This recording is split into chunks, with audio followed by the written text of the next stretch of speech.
The views and opinions expressed by tonight's guest and topic of discussion do not necessarily represent the official policy or position of Spaced Out Radio, Spaced Out Saturdays or Sundays, SOR Media, its hosts, syndicated carriers, or anyone associated with this broadcast. Any rebroadcast, reproduction, or other use of this broadcast or podcast without the expressed written consent of SOR Media is strictly prohibited.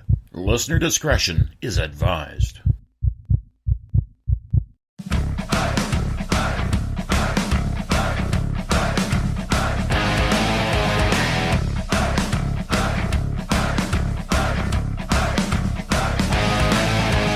Are you experienced? Then come own the night with us.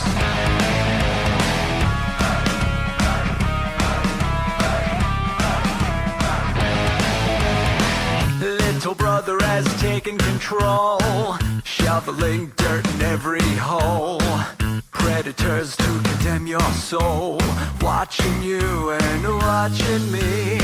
We're all stationed atop the mountains of British Columbia, live from SOR headquarters. This is Spaced Out Radio with host Dave Scott. We live behind glass curtains and act like nothing's wrong. Soon you will belong. You can follow us on our website, spacedoutradio.com, and on Spaced Out Radio on iTunes.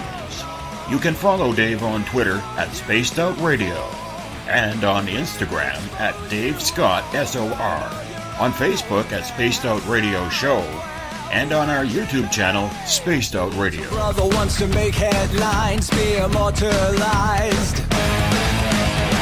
Everyone's got an electric eye with the digital spies.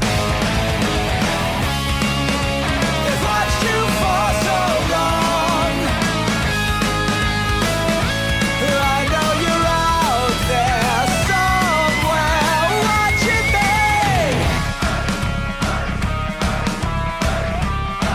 me. Buckle up, space travelers. It's time to go for a ride on Spaced Out Radio with host Dave Scott. I know you're out there somewhere. We've watched you for so long. Wait for you to fall. We'll expose you all. I know you're out there somewhere watching me. Little brother wants to make headlines, be immortalized. Everyone's got an electric eye with the digital spies. It's Monday, June 25th, Tuesday, June 26th, if you're on the East Coast or across the pond.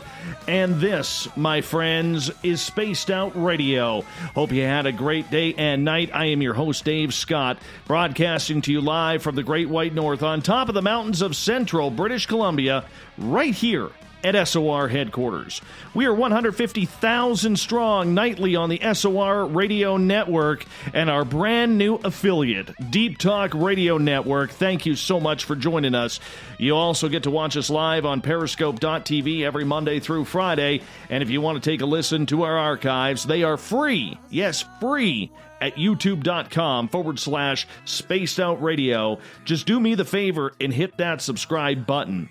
Our website, spacedoutradio.com, has a plethora of features for you.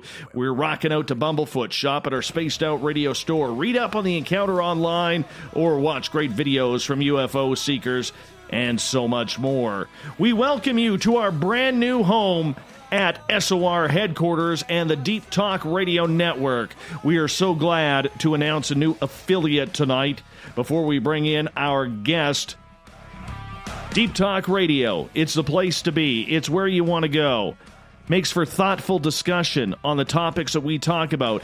You know, we need a new home. We got a new home. And I thank TJ, I thank Amy, and everybody on board for absolutely allowing me the pleasure to broadcast to you every Monday through Friday night. We also got another great announcement to make on this show. Tessa Nicole Thomas, who's been filling in and doing a great job on the Sundays, well, she's going to take over Saturdays as well. The weekend is Tessa's, and she's going to do an amazing job, so I hope you take the time to show her the love and support that you guys show me every single night on this show. So Tessa Nicole Thomas, the new weekend host of Spaced Out Radio, and our brand new affiliate, Deep Talk Radio Network. I highly suggest you check them out. They've got some great programming. They're building some fantastic product on there. I'm very, very proud to be a part of the Deep Talk family now as we move forward with Spaced Out Radio, and we have a new online home. Now we can concentrate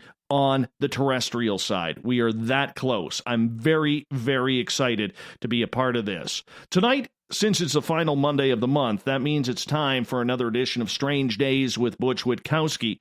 Butch is the founder and lead investigator for UFO Cop, a Pennsylvania-led research team that deals with everything from Dogman and Bigfoot sightings to missing people, ghosts, alien encounters, and UFOs. It's a mixed bag when it comes to investigating the weird and strange, and that's just the way Butch likes it. A former police officer, Butch uses his investigation skills to try and find out the mysteries that surround the amazing experience people are reporting. They're different. Most don't have a definitive answer. That's what makes the investigation so unique and challenging. Before we bring Butch in, I want to reintroduce all of you to Johnny Enoch. Most of you know Johnny is the co-founder of Spaced Out Radio. He helped me get things started, actually convinced me to get back behind the microphone back on October 2nd, 2014. November 30th, 2014, we launched Spaced Out Radio, and Johnny has a great career of his own. He's speaking this Saturday at Architects of the New Paradigm, Saturday in Vancouver, British Columbia, at the Sheridan Hotel in Surrey, British Columbia. Johnny, fill me in. What's going on this weekend, my friend? First of all, Dave, what an amazing introduction. I just love the energy you bring into the show, and congratulations to the new affiliate and joining with Deep Talk Radio. I think that's incredible, man. Right on. Thank you. Now, as for this event we got coming up this weekend, it's going to be absolutely incredible. We're talking cutting edge.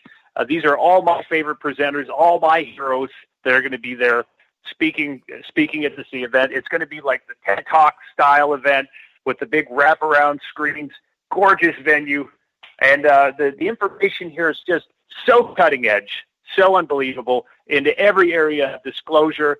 Talked about extraterrestrials, talking about the universe, talking about quantum physics, it's consciousness. It's going to be amazing. Johnny, tell us some of the names that are going to be at this event and how people can get tickets. Absolutely, Dave. The presenters that are going to be there are going to be the likes of Stephen Bassett, Grant Cameron, Tom Danheiser. We got Ufology's greatest historian, Richard Dolan, who's also a friend of this show. I myself am going to be there, of course, presenting all sorts of new research I have on cutting-edge new areas of looking into elongated skulls. We're going to be talking about giants. We're going to be going into ancient vimanas and flying machines. Of course, we've got George Norrie there, constitutional lawyer and legal genius Daniel Sheehan, who was the brains behind the Disclosure Project's amazing strategy. We got Victor Vigiani there. It's such an exciting lineup, man, and all these speakers just have just great information to share there. It's going to be, the event is on Saturday, June 30th, and you can get your tickets at anpconference.com. That is absolutely wonderful. Johnny, what are you speaking on at Architects of the New Paradigm? I'm going to be taking people back into the very ancient, Dave. We're going to be going into the various cosmological theories of the universe and dipping into the very strange and mysterious. I want to show people a side that they've never seen in our ancient history, going into the progenitors that have been on this planet and looking at the actual evidence that we have. Do we have evidence for Vimanas? What do our ancient texts and books say about it?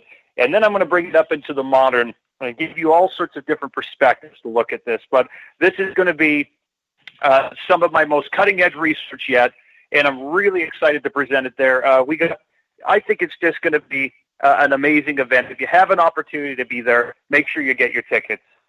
Well, I'm going to be coming down for that event, too. I mean, it's a good 5 hours away from me, but I am taking the Friday night off. I'm coming down Friday night. I'll be all there all day Saturday hanging out with everybody. So if anybody wants to, even though I'm not speaking, anybody who is listening in who gets tickets for this event on Saturday, if you want to come say hello to me, please do. I want to see you too. And I'm going to be a fan, just like the rest of you, listening to all these really cool people who are speaking. And, and of course, I'm going to get to shake hands with some good friends like Johnny and Stephen Bassett and Victor Vigiani and Grant Cameron and Richard Dolan. I'm very much looking forward to it. Johnny, thank you so much for jumping on in, telling us about Architects of the New Paradigm this Saturday in Vancouver at Surrey, British Columbia's Sheridan Hotel. If you're looking for it on the map, there's a big Canadian flag right across the street from it. So it's very easy to find. So make sure you get your tickets. Johnny, thank you so much for jumping on in. Dave, thanks for having me on, and I really appreciate your support with this event. You've been great on Spaced Out Radio, talking about it the whole last month. And look forward to seeing you there and all the SOR listeners. Come say hello to us. Thanks again, Dave. Absolutely. Thank you. Johnny Enoch speaking at Architects for the New Paradigm this weekend. Butch Witkowski, always good to have you on, my friend. How you been doing? I'm doing fine, sir. Glad to be with you. Always glad to be on your team. I'm on Team Butch as well. I'm a big Team Butch kind of guy. We need some Butch flags around here. Do you have any Butch flags lying around that you could lend us? I don't think so. Come on. Help a guy out here. Help a guy out. Butch Witkowski comes on into this show the final Monday of every month in a feature that we call Strange Days. And Butch hops on in to talk everything weird and strange, from Bigfoot to bipedal canines to ghosts, paranormal events, missing people, human mutilations, and he'll even teach you the safest way to rub a Sasquatch's belly. Butch, always good to hear your voice. How's the investigations been going the last few months? Busy, very busy, very busy. Lots of reports coming in, which is a good thing, and gearing up to get out in the field shortly. Has the weather been cooperating with UFO Cop? Yeah, it's we've had a fair amount of rain, and hot weather. But really, I don't know, it's kind of weird weather this year. We're not getting all-day rain. We're getting a little rain in the morning, a little in the afternoon, a little in the evening, and then it goes away, and then you sweat and die for about 3 days in the heat and the humidity, and then it comes back, and it's just on and off. What seems to be the hot button topic for you guys these days, Butch? Because every time you come in here, it's something different. Sometimes it's haunting, sometimes it's UFOs, missing people. The last time we talked with you, it was about that. Bipedal canine sightings. You run the entire gamut on what we are investigating here in the realm of the paranormal. Why do you think it's cyclical like that?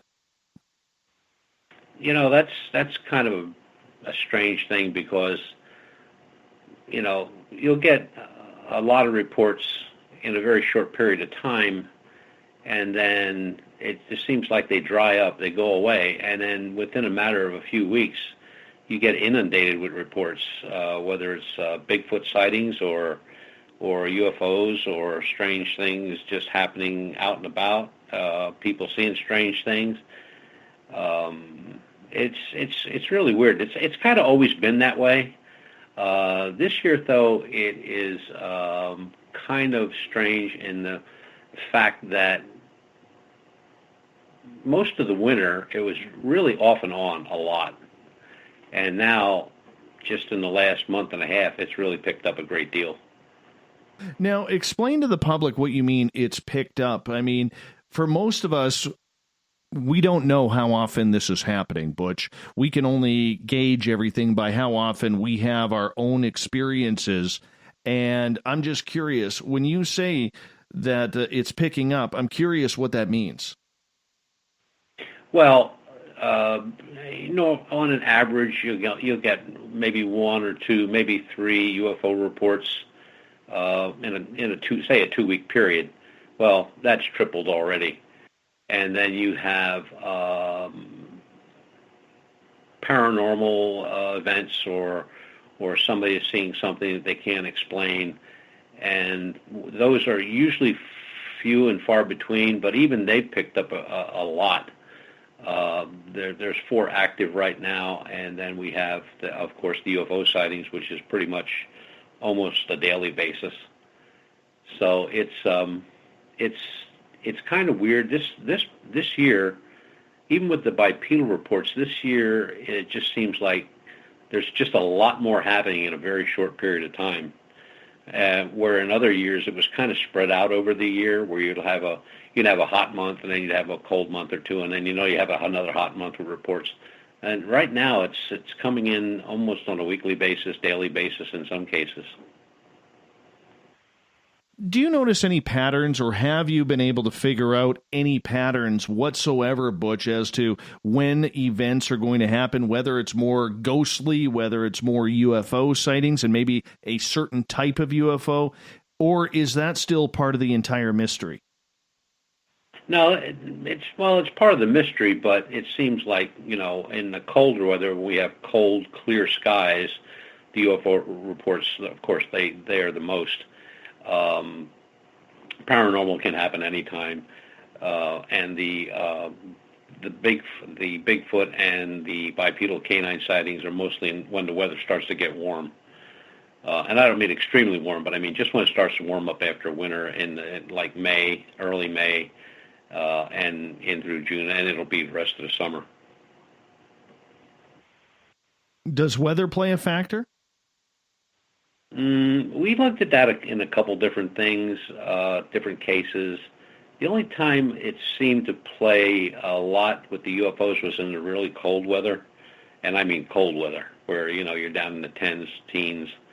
A lot more sightings were coming in, but then again, at that time of the year, you do have a lot of clear skies. You have a lot of starry skies, unless you particularly live out west, then you have starry skies pretty much all the time. But in the east here, it's usually around when the weather gets really cold. We've had some during snow events, that's kind of weird, kind of strange, because we don't really get a lot of those. But last year there were 7 during snowstorms. And we've had them during electrical storms, rainstorms, heavy rainstorms.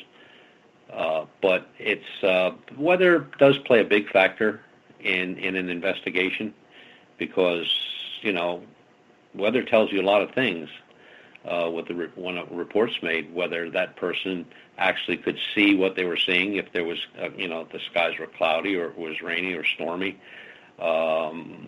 Did they have clear skies? Did they have what type of mileage could they look out? Could they see, a mile out? Could they see, 5,000 feet in the sky? Could they see straight up, or could they see nothing? So it's the weather plays a lot in the cases. With paranormal, and I was just talking with an investigator a couple days ago about that, where he had a lot of his reports were coming in when they had really humid weather. Now, I don't know what that has to do with the paranormal, humid weather, but he said it just seemed like whenever he got really good cases that really needed following up on, the humidity was very, very high. And, when he was measuring humidity, he was measuring like between 80 and 90%. So I don't know where to put my finger on that one, because that was kind of a strange thing, listening to somebody say that humidity was playing a factor in a paranormal event. It surely doesn't play in anything else that we've had, like bipedals or ufology. I mean, weather is weather. But to hear somebody say that they pick up a lot of cases during high humidity days, That's kind of strange to me. I haven't figured that one out yet. I like Mike's comment in the chat room here. I don't know if he meant it as a question, but I'm going to pose it as one. How does weather affect the evidence? Now, obviously, if it rains or snows, you can see where the trouble is obvious there. But say in high humidity or heat waves, what goes on with the evidence? Well, with a heat wave, especially if it's a sighting, you'll have the ground effect of heat, where you'll have distortions off of a highway or off of a field, and that's when you get a lot of misidentification of whatever you're looking at. But during an investigation, I mean, if somebody says that they witnessed something at about 1,500, 2,000 feet, and the cloud cover is at 1,000 feet, well, that they didn't see anything. Or if there was a high foggy area where the sighting took place, and visibility was only, say, 200 yards, and they're telling you they saw something a mile away, it kind of tells you that they're either distorting it or either inadvertently distorting it or distorting it on purpose. If you're in a heat wave with high humidity, how does that affect things like hair samples or even footprints? Now, footprints obviously will dry out faster, which I guess would be a benefit, would it not? Yes, it would. When you have high humidity, when you're taking physical samples, whether it be hair samples or scat or bone samples or anything like that, I mean, you want to get those things. I always tell people, how many things do you buy in a year where you have the little silicone packets that come with it? We save those, and you have evidence where it may be damp or it's been affected by humidity, dew, morning dew, or something like that. You want to get those in a paper bag, not a plastic bag, and throw in a handful of those little silicone packets and let it naturally dry out. So you're not really harming the evidence, you're just preserving it. And here to think, I just threw out about 70 of those in building this studio. Thanks for telling me a couple weeks too late, Butch. Appreciate that. Sorry about that, Chief. Son of a but gun. No, Son of a gun. Most people do throw them out, but they don't realize that. I mean, look, if just say your cell phone got wet, and a lot of people say, well, you put it in a bag of rice. Well, it's better to put it in a bag of those little silicone packets and just let it sit there for 24, 48 hours, and it's perfectly dried. But in evidence, it's really good to carry those, because if you do get something and it has run into something like it's got dew on it, or it's wet, or it got wet accidentally, put it inside of a paper bag, not plastic, because plastic will hold the temperature, the water content a lot longer. But if you put it in a paper bag, not only will the paper help absorb it, but the silicone will also absorb it a lot faster. And you'll preserve your evidence, and then you can take it from there and put it into, your evidence bag and seal it, or your jar, or whatever you're putting your evidence in. It is summertime, and we do have to get into the summer conditions, which is a lot of Bigfoot, a lot of Dogman, a lot of UFOs, Butch, and we see a lot more people going into the forest these days, going camping, or maybe just geocaching, hiking, whatever the experience may be, or just trail riding, ATVs, motorcycles, whatever you really want to do. Just people get out and enjoy nature. For people who are amateurs, Butch, I think it's easier to spot, a Bigfoot than it is a Dogman. So I'm just going to focus here on Bigfoot for a little bit here. What should people be looking for, in your opinion? Because let's face it, as humans, we stink. And we stink bad out in the wilderness. Animals can pick us up from a long distance away. So what is your recommendation to people who are out in the forest or just out in nature, if they want to maybe look for some signs that there might be a Bigfoot around? Well, first of all, they need to recognize the area they're in and what could be in that area, and get familiar with the little things out there that can really hurt you. And it doesn't have to be a Bigfoot. Just look at, in just the last few months, how many cougar killings have happened where cougars have taken people out. And you have bear attacks are on the rise. Now, bear attacks are mostly done by older bear because they're too old to run. So, a favorite meal is just sitting around on its bicycle or at a picnic table is instant lunch. But I always tell people, be aware of your surroundings, first of all. And if you're, if your investigation is taking you or leaning you toward Bigfoot, I mean, you first of all, you really need to get some background on what Bigfoot is, what it looks like, its surroundings, its area, what it does, what it doesn't do. Now, a lot of that proof doesn't exist, but it's out there. So you take it for what it's worth, and you just be very, very careful. When you see something, one of the very first things I say to a lot of people is, you don't want to start running away. When you start running from a predator, you become prey. And that's what you don't want to become. So when you're looking for, say you're looking for Bigfoot, make sure you got a good camera. I know every picture of Bigfoot is fuzzy and blurry, and I don't know why that is, but it just is.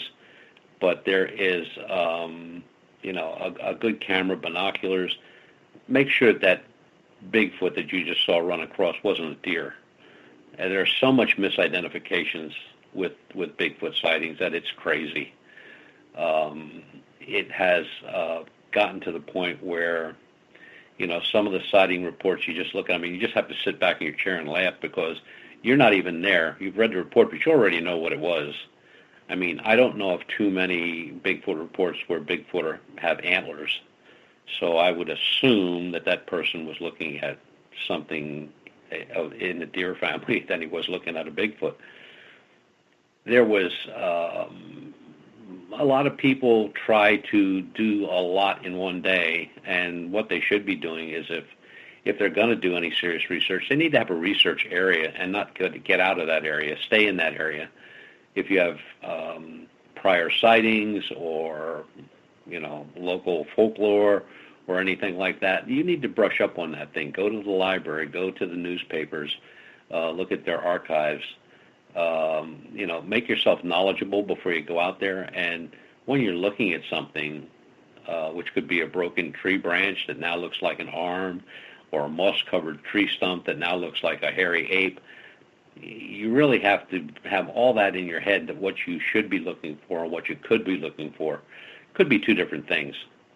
And get familiar with the type of animals that are in that area. Like I said, predators have, in the last few months, have killed a lot of people around the country. And,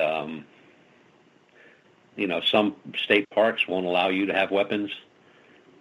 Some do, some don't. So, at the very least, have a good bear spray.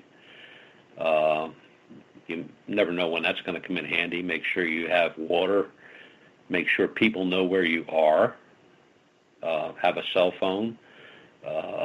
Know where help could be gotten to fast.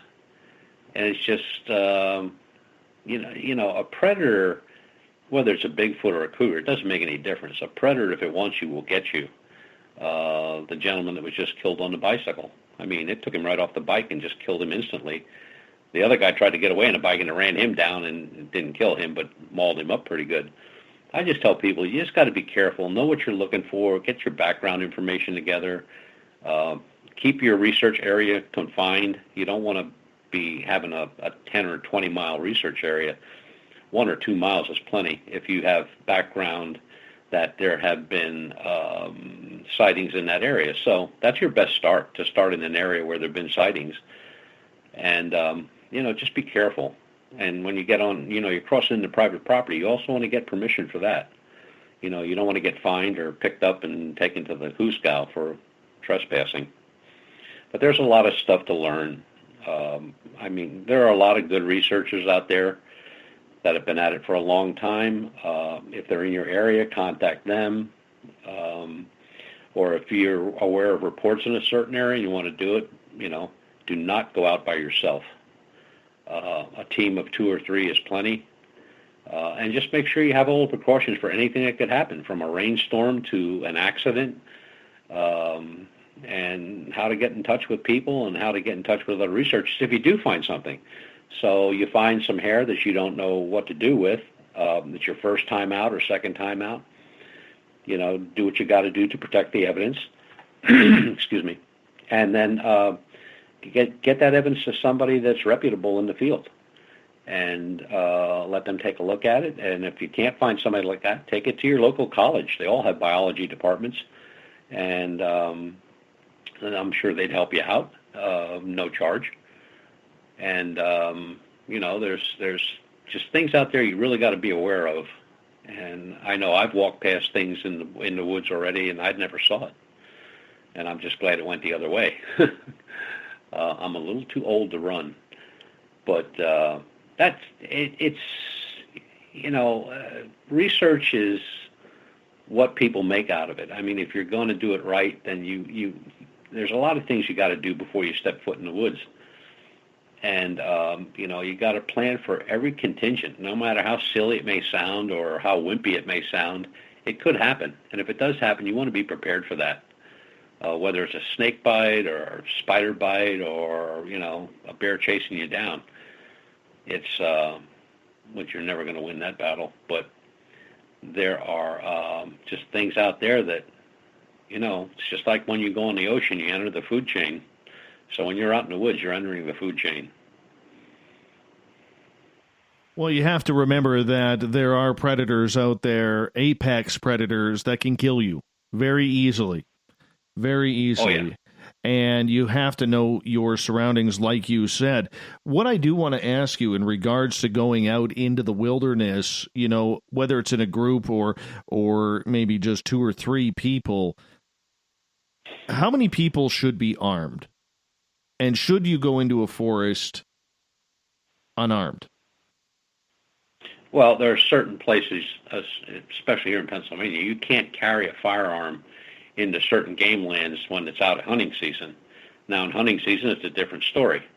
But out of hunting season, there's just places you cannot carry a weapon. Now, there are alternatives to that. I mean, there's bear spray, there are CO2 charged pistols and rifles that can be used, 68 caliber, which fire a hard rubber ball or a paintball like type gun that can fire gas. It'll fire ghost gas. Some have talcum powder in them that you just aim it at an animal's face and it kind of temporarily blinds them. Others, it's the same. They're the same weapons that are used in zoos when you get animals that get out of control. And they're readily available. They're totally legal. They're a little on the expensive side. We have rifles and pistols in 68 caliber, and it's always good to have a good knife. But just being aware is the most important part. Now, if you're in an area like up in your area, I mean, I wouldn't walk around in your woods without, I'd take a rocket launcher. You got stuff up there that's unbelievably big. And, if we got a 500-pound bear down here, that's an oddity. You get a 500-pound bear up there, it's kind of like, a yearling from what I've read. So, it's okay to be armed, but, you got to be aware that there are places where you cannot carry a weapon, a rifle, a pistol, and you can get in a lot of trouble. So you want to make sure that your research area, you check with the local authorities to see, what type of weapon you can carry. And bear spray is always good to carry. And there's bear spray out there now that's very, very effective. And another thing you want to do with bear spray is if you're going to buy a can just for yourself, buy 2 cans so you can have 1 can you can practice with so you can see how far out it's going to actually go. Some are good for 25 yards, and there's some are up to 50 yards now. They're a little on the expensive side, but I'd rather spend that little bit extra and test to see what I got before I hang it on my belt and walk into the woods and depend on it. Oh, come on. It's so much more fun, Butch, just trying to, go in there with nothing but your fingernails. Yeah. I Just hear like that, they did in but- the old days, my friend. We're all about the old days up here. None of this Well- firearms stuff. Come on. Well, the biggest thing is always try to go with somebody you can outrun. Exactly. That's why I go with Bazooka Joe. Poor Bazooka Joe. I have no But no, problem. it- I have no problem tripping him. I've already told him that. I have no problem tripping him. Well, look, it's not only about the investigation; it's the safety, and the safety should be first thing on your mind. And once you get comfortable with safety, that you know your surroundings, you know what you got, you know what you can carry, and all that other stuff. Once you get that all down, it makes researching a little bit more enjoyable because you can put your mind to what you're looking for instead of worrying about what's going to come charging out the woods and you got nothing but a stick. So, and 2 to 4 people on an investigation in the woods is plenty. But the biggest thing is letting people know where you're at, how to get a hold of you, and emergency services already loaded into your phone in case you need them in a hurry. Unless And that you're could out of be a anything. cell phone area. Well, that's another thing. We've run into that problem, so we got satellite phone. Getting out of area where we can't get satellite is pretty much nil to us because we can always get contact. And there are boosters that you can take with you. It's just a little area that you can put on your pack, or you can hand hold it or stick it up in a tree, and it'll boost your signal like 50% to 75%. Again, they're a little on the salty side, but if you're going into that kind of an area where you're not going to have communication with somebody, that's something you might want to look into. Hey, Butch, I want to ask you about dead spots, dried up spots, spots that used to have a lot of activity and now are seemingly dead. I'll give you an example. Our Bigfoot area that we found a couple of years ago, when the fires came in last year, even though the fires didn't touch that area, we've gone back there a few times, seems to be very, very dry, like it's dried up. Have you come across this before? No, I haven't. When you were saying that, I was giving it a quick thought. No, usually the research areas that others and ourselves are involved in are still pretty hot areas. Now, we haven't had those catastrophes like you guys have had up there with the fires or out in California. We haven't had anything like that here. So it's pretty much, it's going on as it goes on. I mean, background research into a certain area has yielded new reports. Some very strange. I just had some folks here come to the house to make a bipedal canine report, which took place a number of years ago, but it took place on a mountain that I grew up on. I ran all over that mountain until I got married, I guess. And I hunted up there, rode motorcycle up there, did a lot of stuff up there all my life. And when he started telling me the story, he's telling me where it was, and I know exactly where it was. And when I did some background research, there were never any reports of anything like that. Although, when I was a youngster, we were always told about the wild dogs and, crazy men that live in the woods, and which was all put out there by your parents to scare you so you wouldn't get up in those woods, which didn't work anyway. But to hear this guy's story and to figure out that where I lived and grew up and where this guy's making this report from a few years ago was less than a mile. And I'm very familiar with the area. He's very familiar with the area. He grew up in that area. And I'm going like, wow. So those cases do come along where in all the background research we've done on bipedals, I never had anything in that area ever. And then this guy just calls out of the clear blue and, comes down to the house to make a report. And we sat in my office and he and his wife, and, he's telling me exactly what he saw, and he's describing exactly what we're getting. And I'm thinking like, holy crap, this thing's like right up the road. And I've since moved from Lancaster County. I'm now down in Berks County, which was where I was born and raised. and just needed a bigger house. That's all. Too many books, too much paperwork in the office, too much stuff. So I needed something bigger. But it's amazing when you start looking at research, especially. I always tell people, do the background research first. I mean, even if you get the report today, spend a day or two looking at the background of that area. How many reports were there, if any? And if there were, can you follow them up at the newspaper and the archives? Can you follow them up at the library? Can you follow them up, by talking to people in that area or police officers or just about anybody? And some people do it. I'm going to say the majority do, but there's some people that don't do it. They get a report and they go run out in the car, jump, and they go. And they're just wasting their time because they don't really know where it happened other than the description that they may have gotten. They don't know who to talk to. They don't know the area. They don't know if there were ever any reports back then. It's just like paranormal folks when they go to investigate a house where there's problems, and you have you do your background research and you find out that the home was built on top of an old cemetery. Well, that kind of tends to lean toward a paranormal event, possibly. But it's and that goes for ufology too. I mean, if you're getting a lot of sightings in a specific area of things moving in the sky fast and zigzagging across, and there's more than one, in a period of a month, well, you might be standing there looking at a hot spot. And although hot spots are hard to find, they are out there. And especially with our bipedal reports, I mean, we have that area, that lichen loop, where we just do not have, I mean, with the exception of the one I just talked about, do not have any outside that loop. This is the first one, but it's a few years old. And so it pays to look, it pays to listen, it pays to do your research before you get out there in the field. It really does.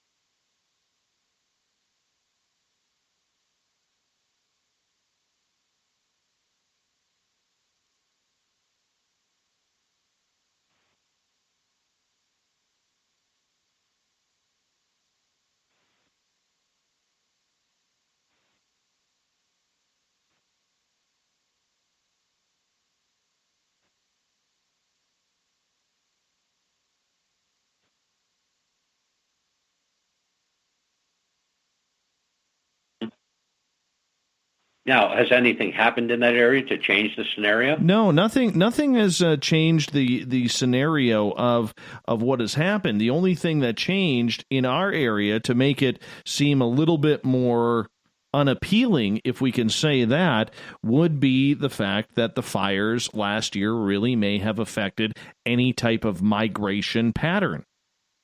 Mm-hmm. And now that's very possible. And now they're not close by, but there is logging in that area. Well, if I was going to, expand area, I would expand it by, depending on the area. I mean, how heavily wooded it is there access and all that stuff. I would expand it by a quarter of a mile at a time, and I would do that in a circular fashion. Get the map out and okay, here's where we had all these sightings or these particular sightings, and now we have none, and so we're going to draw a circle on this map, and we're going to go out a quarter of a mile, and we're going to see if we can find any sign there, and if we can't, we're going to go out another quarter of a mile. If you go out more than a mile and you have no sightings, whatever was there moved on. We have tried looking in other areas. That forest, it gets so deep, Butch, and I don't know what the forests are like in your area, but, I was out with two people the other day in that area, and I actually got scared because I like to pride myself on always knowing where my vehicle is, always knowing where the escape route is. And I actually started to panic because I was getting turned around, and I actually walked in a circle. Didn't even realize it. I walked in a circle. And I thought I was on my way out. And I'm like, why am I not seeing the normal sights that I am seeing? And it tripped me out. It absolutely tripped me out. And, you know, I don't know what the forests are like out there, but out here, it gets damn scary, man. It gets very scary. And with a gifting site, you really don't want to put up ribbons because you don't want to tip people off that you're there. You don't want people going to tamper with any potential evidence or any site playing games. You know what I'm saying? Especially, you know, we may or we may not have cameras set up. We don't need those stolen. Well, other things to carry always is a compass and a GPS. And most phones have a GPS in them. And if you put your GPS coordinates in before you start, and you starting to walk off into an area you haven't been in, you know, you got a really good chance with your GPS of finding your way right back out, or a regular GPS that's not a phone. But it's surprising that most people don't know how to use a GPS, and they do not know how to use a compass. Basic skills in the woods, whether up where you are or here where we have the deep, dark woods, pretty much like you do. You just have a lot more than we do. Having woodsman skills is a must, absolute must. I mean, anything can happen. Just like you said, you got turned around and you walking in a circle. That happens real easy. Trail markers, the new ones they have out are they self-degrade over a period of a few days, and it's just like almost reminds you of crepe paper. That's very thin. I kind of want to tell you, it looks like somebody stepped on cotton candy. It's very light. It's very lightweight. It comes in a roll, and you can mark trees with it. Just tie it around a branch, and it'll stay for 3 or 4 days. Now, if it rains, it's going to be gone in a matter of minutes, and it's friendly. It's not going to harm anything on the landscape or anything like that, or any animals that get to it. But there's so many little things you can do, and I'm not telling people to go buy a pound of popcorn and start dropping popcorn while they're walking up the trail. But there are things out there that can take care of you while you're out in the woods, especially if you're going into an area where it's not a research area, but you're expanding your research area. And then, there's permanent ways of doing markers with rocks and stuff like that, and tree branches that are down. Just basic woodman skills are a necessity, and there are plenty of books out there on that, on how to survive, and I'm not talking about a survivalist where, you're going to go out there and, fight off zombies. I'm just talking about basic skills that could save your life or somebody in your party's life. And they're not that hard to understand. I mean, they're pretty straightforward, and they make a lot of sense when you read them. But there's a lot more to it than just getting a report, jumping in the car, driving to the woods, and start running around looking for something. There's just a whole lot more that's got to be done before that point. And there's got to be a whole lot of reading done and a whole lot of research for the area, maps, looking at coordinates, looking at ley lines. There's just, watching weather. You do not want to be in a forest when there's a big electrical storm. That could be extremely deadly. So you want to make yourself aware of, if you have to find shelter, are there any caves in the area? Are there any old abandoned homes you can, or sheds or anything like that you can get into? And there's tons of those around. But people never give them a thought until they need one. And then it's too late because they don't know where it is. And it may be right down the road. And they're going the other direction. It's just common sense. But if I was going to expand a research area, I would do it a quarter mile at a time, and I would do it in a circular fashion. Just get a map, print one out on your computer, put it inside of one of those plastic holders, and get a grease pencil and mark out your area. And if you don't get anything there, you can move on up the line and expand it north, south, east, or west, and go out again a quarter of a mile using the center of the first quarter mile as your start point. So you're actually overlapping, and you're covering more area, but you're really not getting outside of your research area. You think Bigfoot would still be there in a dead area, but just maybe a quarter mile to the east, west, north, south really doesn't matter. But habit is habit. That's what you were saying. Yes, that's exactly what I'm saying. Habitat is habitat. We have no evidence, after all these years, that they are migratory. They could be. There's a very good possibility they could be, but there's no proof that they are.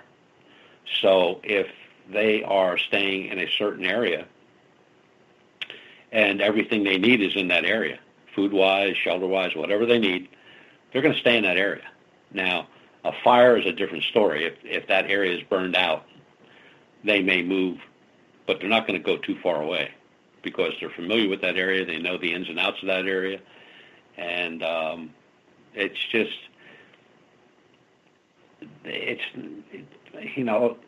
one guy said it not too long ago, and I thought it was such a foolish thing to say, where he said, these are stupid animals, they're just dumb animals. And I'm going like, I don't think so. If they were so dumb, they'd be caught by now. And after all these years, we don't have anything. We don't have any proof that they exist other than people's sighting reports. There's no DNA. There are no hair samples. There are no scat samples. There's footprints all over the place. Some are good, some are hoaxed. So now, we've been using it for a number of years, using FLIR cameras, and now I see more and more people going to FLIRs, and it's just, use everything that you can think of to your benefit, whether it's technology or just book knowledge or just the area you're going to research. And sometimes that's hard to get across to people because they see this stuff on TV and they think that's the way it's done, whether it's paranormal, ufology, or looking for Bigfoot or bipedal canines or whatever. I can't tell you how many times at conferences I spoke at where people say, well, how do you see a UFO? Well, you look up. You're sure not going to find one looking down. So common sense plays a lot in this. Getting that basic knowledge, not only the woodsman knowledge that you're going to need if you're going to go out in the woods, but the knowledge of what you're looking for. Read all you can on Bigfoot, starting at Gigantopithecus and work your way up. Read all those reports. Now, some of them you'll sit there and you'll laugh at, and some you'll just go like, man, this guy's drinking something really good or smoking something even better. But get all that information. Let your mind take you through your investigation. Load your mind with the information and just follow it the best you can.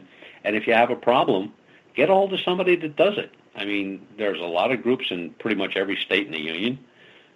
If you have a problem finding somebody that won't give you an answer, they can go on my website and get a hold of me or one of my people, and we'll help them as best we can.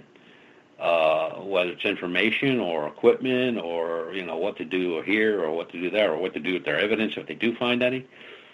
But the information's out there and the help is out there. I know some people don't do it because they just feel as though that they're bothering you or, they don't want to seem foolish or anything like that. But you got to play it straight from the beginning. It's something new. If you were going to take up a new hobby, you would learn everything you wanted about the hobby before you invested in it. So you want to do the same thing with these types of investigations. You want to get all the stuff in your head, get all that under your belt, know what you're doing when you go out there. And if you have other researchers working with you or friends or family, you want them to have that same knowledge. And everybody should know what's going on. And they'll find themselves in a better place in their research, in their knowledge of what they're looking for. And it'll in the long run, they'll just come out a better researcher and investigator. We got about 90 seconds left to go here before we go to our first break of the night with Butch Witkowski, Strange Days. That happens the final Monday of every month. Butch, we talk about terrain. We talk about, habitat. Obviously, with Bigfoot, if they are not in a certain area, would you maybe start at a watering hole and try and work your way from there? Or a creek bed or a river bed? Is that the smart thing to do? Yes, absolutely. I mean, we even do that with the bipedals. I mean, water's water, and if they're flesh and blood, they need water. Nothing lives without water, except the cactus, and even they get water. So yeah, I would. And when you do look at research on whether it's Bigfoot or bipedals, when you're looking at a map, you'll see that they're close to water. They've been seen fishing, they've been seen at streams drinking. So water plays a big part in that. If I was looking at a map and there's a sighting or something like that, the first thing I'd be looking for is where's the closest water. And usually, and we found it in about 8 out of 10 cases where water was within a quarter of a mile of the sighting. Interesting. Very interesting indeed. And Butch, I'm going to cut you off right there because we're going to go to our first break of the night. Butch Witkowski's Strange Days happens the final Monday of every month right here at Spaced Out Radio. You can find Butch's website, uforcop.com. That's UFORCOP.com. We got more coming up with Butch Witkowski and Strange Days in hour number 2 right after this. Find your escape where time has no limits. It's about living today and cherishing the heritage of yesterday. A spirit of adventure for what is new, with the nostalgia of the past. Your timepiece is a reflection of who you are. Life surrounded by beauty from the world around us to the soul within. EscapeWatches.com. There is no time like the present to enjoy your escape. Use promo code SMF2017 for your 20% discount today. The freedom to post what you want, when you want. That's the social media freedom you need. Social Media Freedom is the free app in your app store. No need to worry about going to jail or being shadow banned any longer.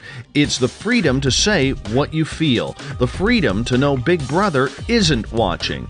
It's the way social media is supposed to be. Social Media Freedom. It's time to set yourself free. Download from your app store today. Coming September 28th to the 30th, it's our first annual Caribou Paracon, put on by Spaced Out Radio and the Canadian Society of Questers. 3 days of paranormal, supernatural, and spiritual knowledge in the beautiful 108 Mile Ranch, British Columbia. Tickets are $150 Canadian for the event, being held at the Spruce Hills Resort and Spa. Come watch our featured speaker, Grant Cameron, along with Lorian Fenton, David Weatherly, Ross Allison, and more. The Caribou Paracon, celebrating everything paranormal. Hi there, I'm Butch Witkowski, lead investigator with UFO Cop. On the final Monday of every month, you can listen to me and host Dave Scott on Spaced Out Radio's Strange Days. We're going to get to the heart of the matter when it comes to what's happening out there. People are seeing and experiencing things from ET contact to Bigfoot, and I want to hear about it. Your experiences are what we investigators need to help solve these unknown mysteries. So tune in at spacedoutradio.com to the final Monday of every month from Butch Witkowski's Strange Days. Hi there, this is Tessa Nicole Thomas, and I'm going to take you for a ride every Sunday night on Spaced Out Sundays. I'm going to set up your week with some strange tales from across North America, from psychic readings, Sasquatch, UFOs, to the most haunted locations. Come join me at spacedoutradio.com starting at 9 p.m. Pacific, midnight Eastern, and let's get weird together. I'd love for you to join me. Spaced Out Sundays at spacedoutradio.com. 365 days a year, we're in the field, investigating UFO sightings, talking to alien abductees, and visiting secret military locations like Area 51. We're UFO Seekers, official partner of Spaced Out Radio. Follow our daily search for the truth at ufoseekers.com or like us on social media. Catch us on Spaced Out Radio every third Monday of the month as we discuss Area 51, UFOs, and more. And also, don't forget to subscribe to us on YouTube. There's news, and there's The Encounter. This is Spaced Out Radio News Director Everett Thiemer inviting you to check out The Encounter, our half-hour news segment every Monday through Friday night is different compared to what you're used to. Our goal is to bring you the weird, strange, and interesting stories the mainstream tends to leave out, and stories that will make you scratch your head in disbelief. The Encounter can also be found at spacedoutradio.com and on our Facebook page, SOR The Encounter. Come give us a read. Heading to Vancouver and looking for some great nightlife? The Moose Vancouver is the place to be. Catch a game on one of the big screens or just come rock out to your favorite 80s and 90s hair bands. Great food starting at $6.95. The Moose Vancouver is open until 2 a.m. nightly. It's easy to find near the corner of Nelson and Granville. The Moose Vancouver is the official rocking bar of Spaced Out Radio. Are you interested in advertising on Spaced Out Radio? Head to our website at spacedoutradio.com and click on our advertising tab. There, you will find an assortment of ways you can get your product out there with us, from radio commercials to banners and social media. Have a product you like our hosts to endorse? We can do that too. Visit spacedoutradio.com for more details. Do you want to know what's really going on in your world? Do you have questions about who you can trust in the mainstream media? Then look no further than the Rebel Planet. Come get the straight answers right here at spacedoutradio.com. Join me, Jamie Sexton, creator of Rebel Planet News, as I fill you in on the stories behind the stories. All you truth seekers, be sure to tune in to Rebel Planet on spacedoutradio.com the third Thursday of every month. Visit purpleplates.com today. For over 40 years, the Purple Energy Plates have been delivering amazing results for their many customers. Inspired by the great genius Nikola Tesla, the harmony, healing, and energetic effects of the plates have proven over and over to be beneficial and often miraculous to thousands of customers. Check their site for daily specials and choose from their many energy products. You won't be sorry. Visit them today at purpleplates.com. So, you love talk radio? Then you'll love TalkStreamLive.com. TalkStream Live is always on, 24/7, with the best streaming talk shows. Find your favorite talkers and discover some new ones. It's free, readily available online or on mobile with any smartphone or tablet. Finding your favorite talk shows all in one place has gotten a whole lot easier. Just go to TalkStreamLive.com. Be sure to download the free apps from Google Play or the iTunes App Store.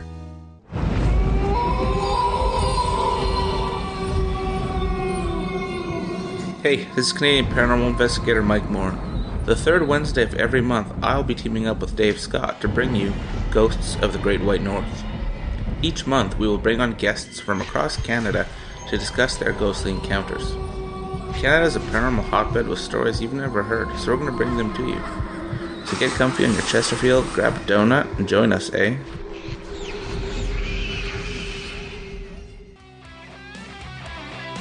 The views and opinions expressed by tonight's guest and topic of discussion do not necessarily represent the official policy or position of Spaced Out Radio, Spaced Out Weekend, Spaced Out Radio Limited, its hosts, syndicated carriers, or anyone associated with this broadcast.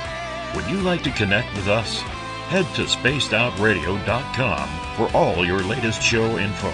And hit us up on Twitter using the hashtag SpacedOutRadio. Now, back to Dave Scott and SOR. Welcome back to hour number 2 of Spaced Out Radio tonight. I am your host, Dave Scott. Great to have you with us. Tomorrow night on the show, Ian Holt is back. The award-winning author, movie producer, and music aficionado comes back for his bi-monthly appearance, talking everything weird and strange. We get going at 9 p.m. Pacific, midnight Eastern Time at spacedoutradio.com. We welcome back everyone listening in on the SOR Radio Network and our brand new affiliate, Deep Talk Radio. Thank you so much for giving us the opportunity. And don't forget, you can check out our archives for free at our YouTube channel, youtube.com/Spaced Out Radio. Now, there is a trade. You listen for free, you got to hit that subscribe button. So if you don't mind doing that for me, I would greatly appreciate it. Bill Cardwell has set the password for tonight in the SOR Space Travelers Club. Verbomania. Verbomania is your password.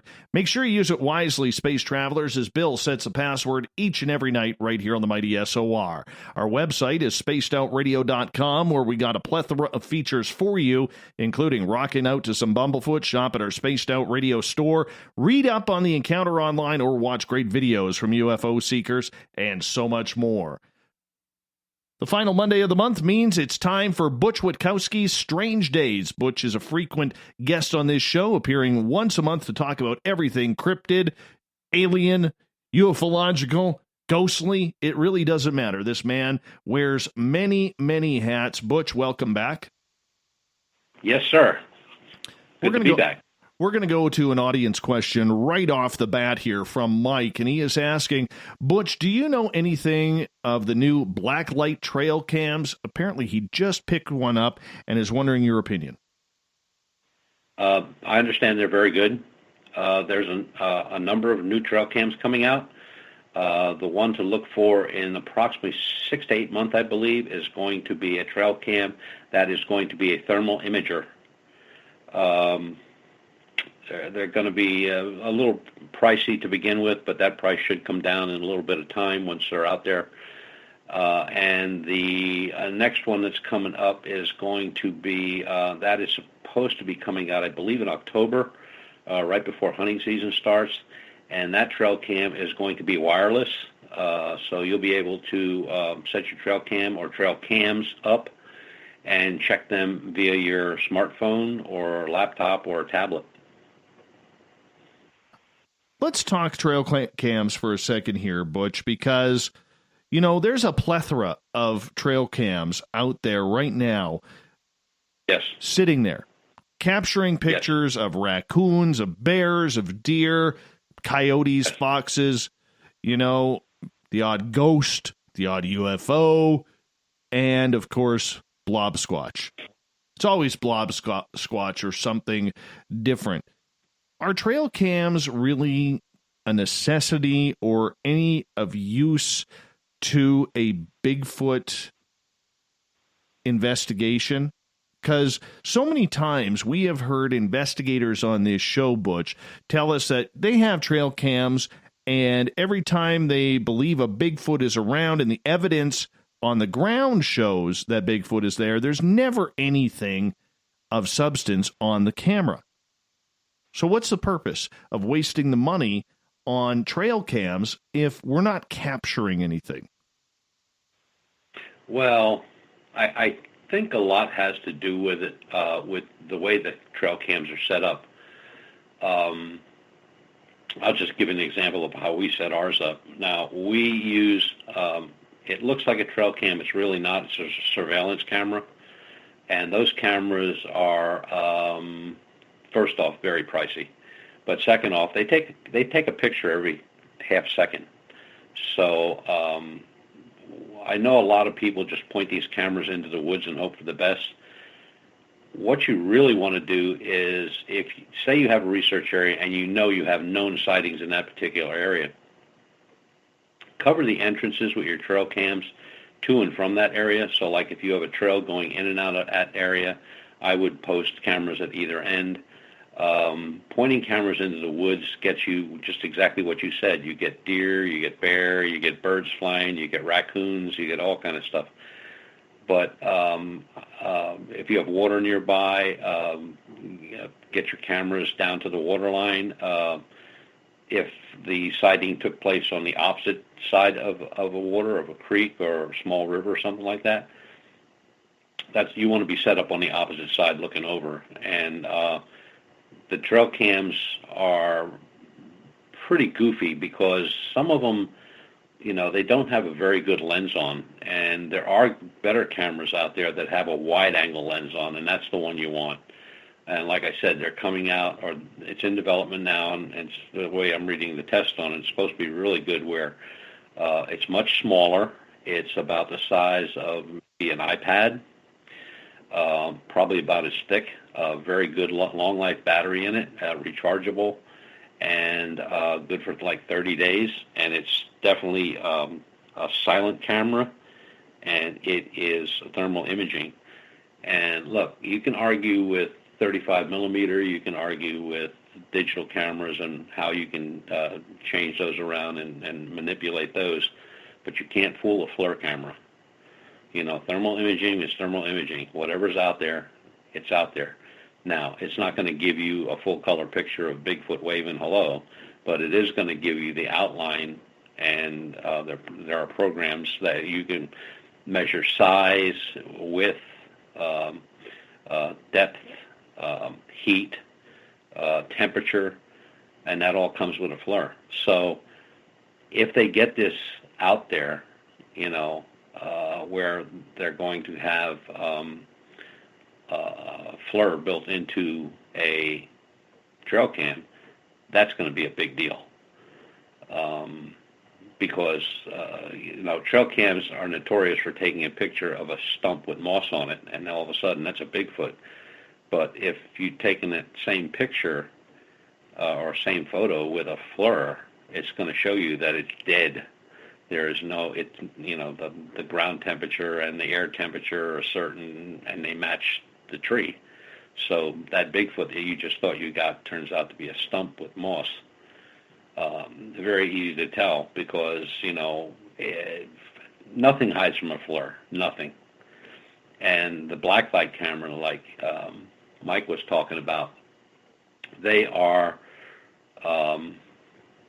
pretty good from what I understand. I don't have one of those. I understand they're pretty good cameras, though, and they seem to be working really good. And I see where Mike just said his next toy is a drone. We thought about that with a drone. The only problem I have with the drone is when a drone is up in the air and I'm in the woods looking for something, the only thing I'm going to get is treetops.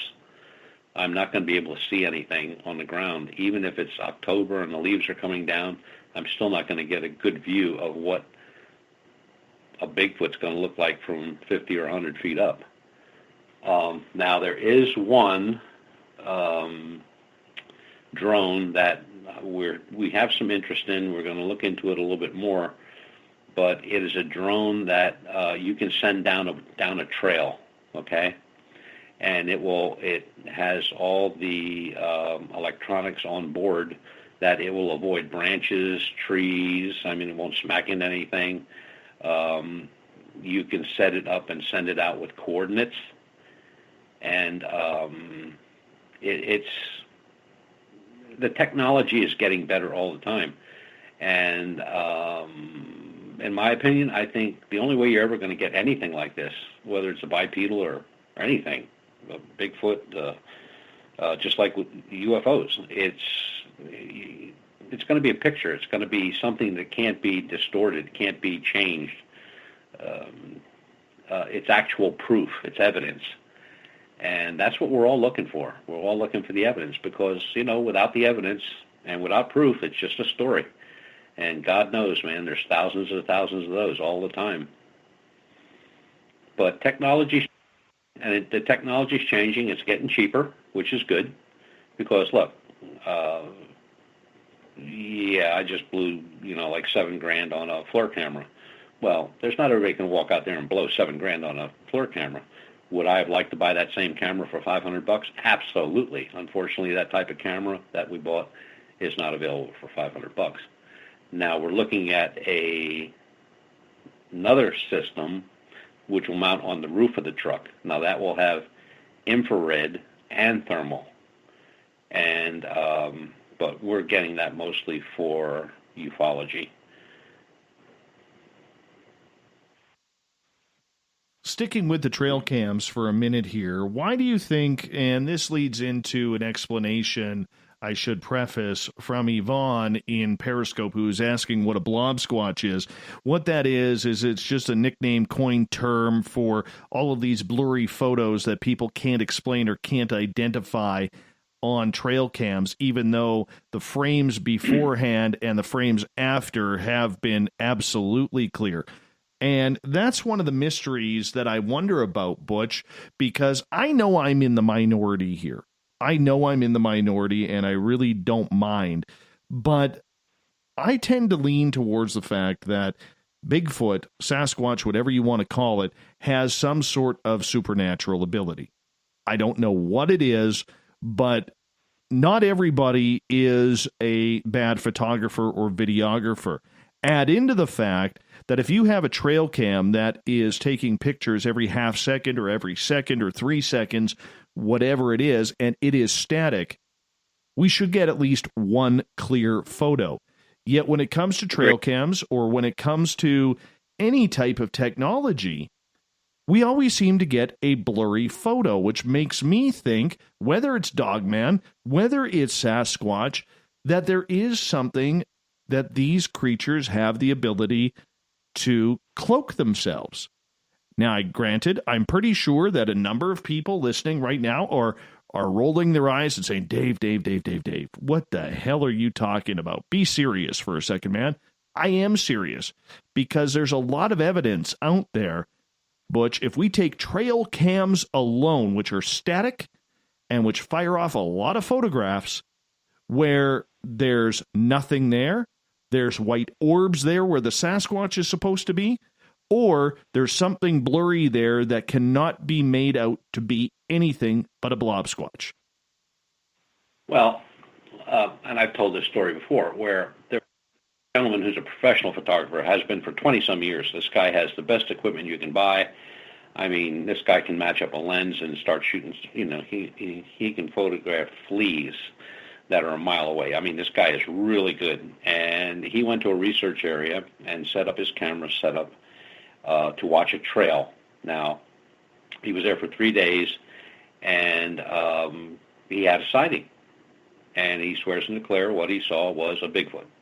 And the cameras took the pictures.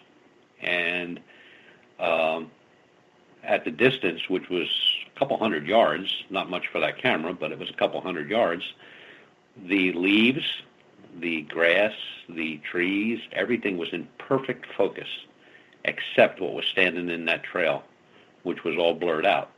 Now, I agree with you on that there's something uncanny about that.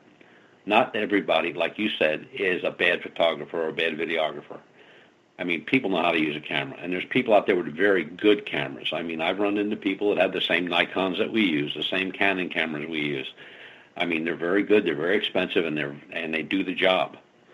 And they're getting, pictures of what they think they saw, and turns out to be, it's either fuzzy, it's blurry, or, half of it's missing, or it has no shape whatsoever. But it kind of bothers me a little bit, because we've had, with the bipedals, where we've had, I believe it's 5 gentlemen now, have been within spitting distance, basically, of this creature, and they had weapons, high-powered weapons, and they all had the same feeling. They were told not to shoot, don't pull the trigger, don't do anything, because if you pull the trigger or if you shoot or that gun goes off, things are going to go really bad, really quick, and you're not going to like the outcome. So do they have the ability to distort a camera or to change somebody's mind when they got a gun in their hand? My opinion, absolutely possible, because we don't know enough about them to say the other way. That isn't possible. Anything's possible.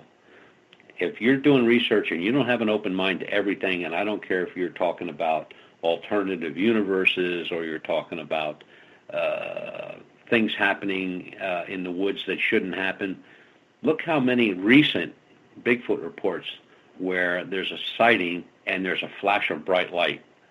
What is that? What is that? What is that bright light? We have one report of a bipedal with a silver aura around it. What's that all about? So there's so much that we know, and there's just so much that we don't know.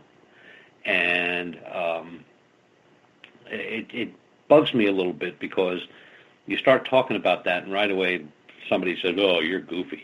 What are you smoking? Well, what does that mean? Well, if we knew what it meant, we'd have an answer, but we don't have an answer. But the reports are the same. Bigfoot is seen, and there's a bright flash of light before he's seen or after he's seen. The guys with the guns that are within distance of just blowing this thing to crazy, and they're told not to shoot. Mentally, they can't pull the trigger, and they know that if they do, they're in big trouble. Now, does that lend credence to something that's actually happening that we're not smart enough to figure out yet or haven't figured it out at all, yeah. And I think if you keep an open mind, no matter how crazy it may seem, you may be digging in the right hole. Then again, you may not be. But that's research and investigation, right? You either get it or you don't get it. But So that's totally up to the individual. So why do you think so many investigators out there are having a hard time swallowing that pill, that supernatural pill, if so much evidence kind of points that direction? I think they're afraid of being called a lunatic. I mean, everybody tries to protect their research and their investigations like it's the treasured box left at the bank after your great-grandfather dies and you find out he was a multimillionaire and you're hoping that that box is full of cash. You have, you want to go to conferences. You want to be recognized.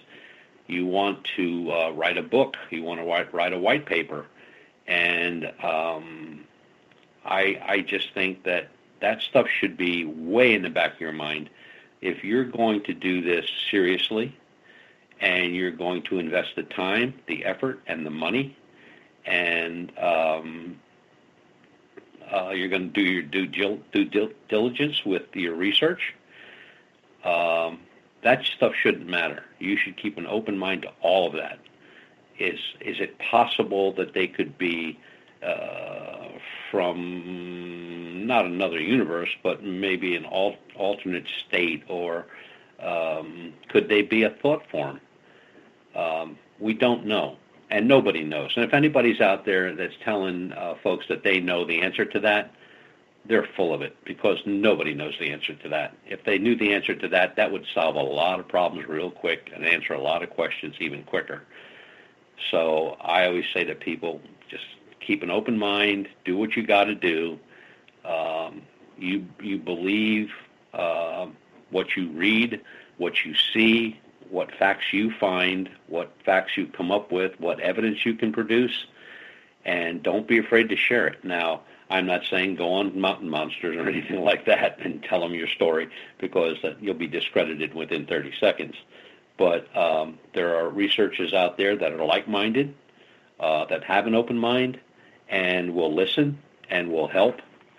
And, they have the same questions that you have, I have, and most researchers have. Could any of this all be possible? Could they be transdimensional? Could they be this? Could they be that? Absolutely. Absolutely. Now, can I prove that? No, I can't. But I can't stop not trying to prove it, right? I got to keep going at it the way we go at it and hope that whatever we come up with or whatever we find is feasible and is provable. And as goofy as it may sound or as silly as it may sound, it could be the answer.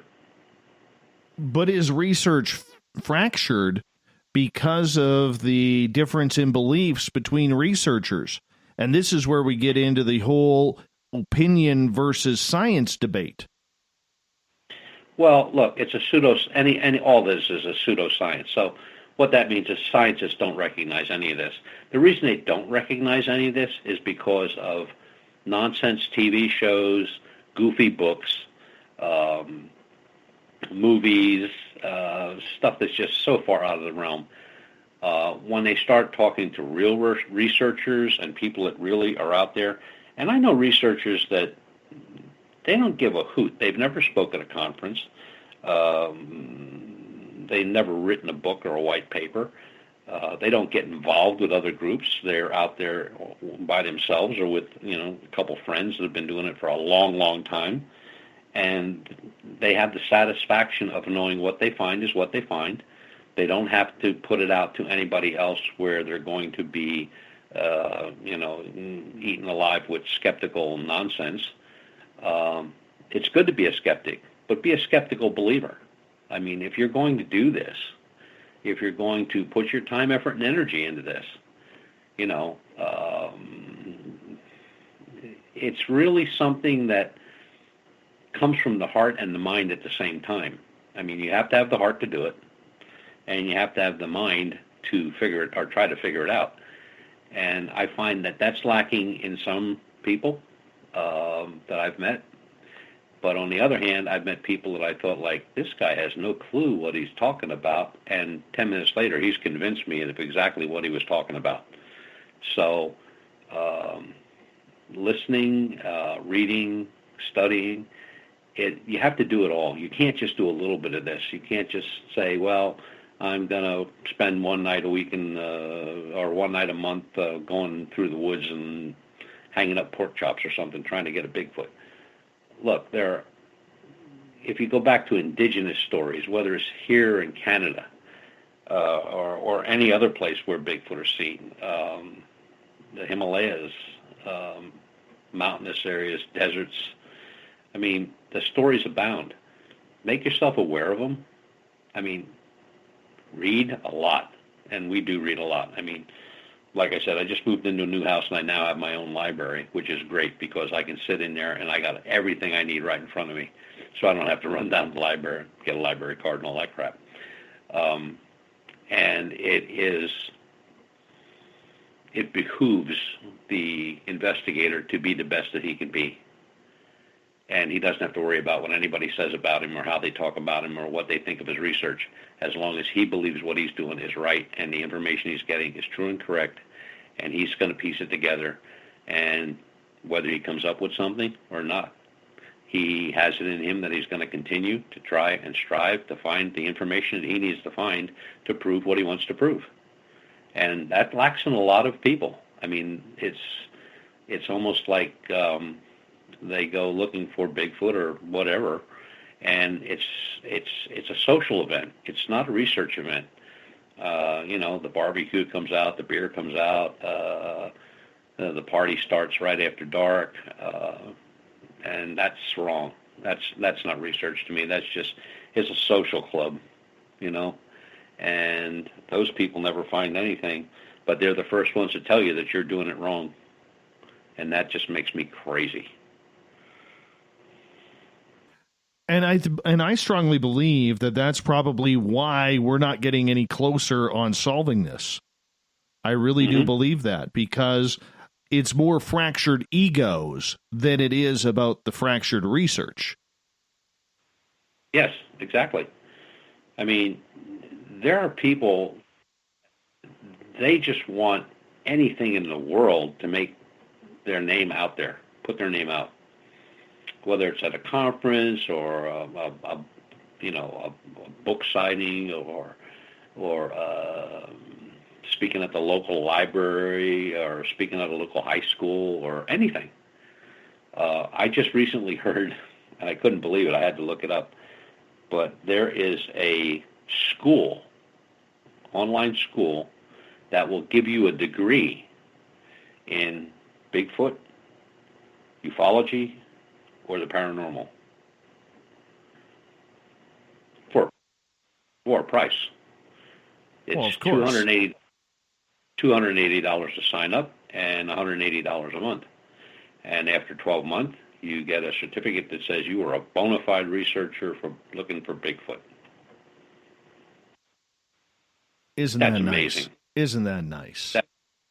That's just amazing. And I've seen and I've bought and I've read some of these books where it tells you how to become a UFO investigator, how to become a Bigfoot researcher, how to become a paranormal investigator. If you put all those in a bucket and lit fire to it, you'd be doing yourself a big favor, or not doing it at all and saving some money.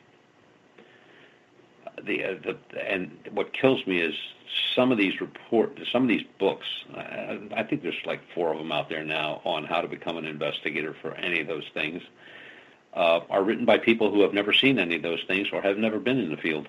And I know they haven't because I know them personally.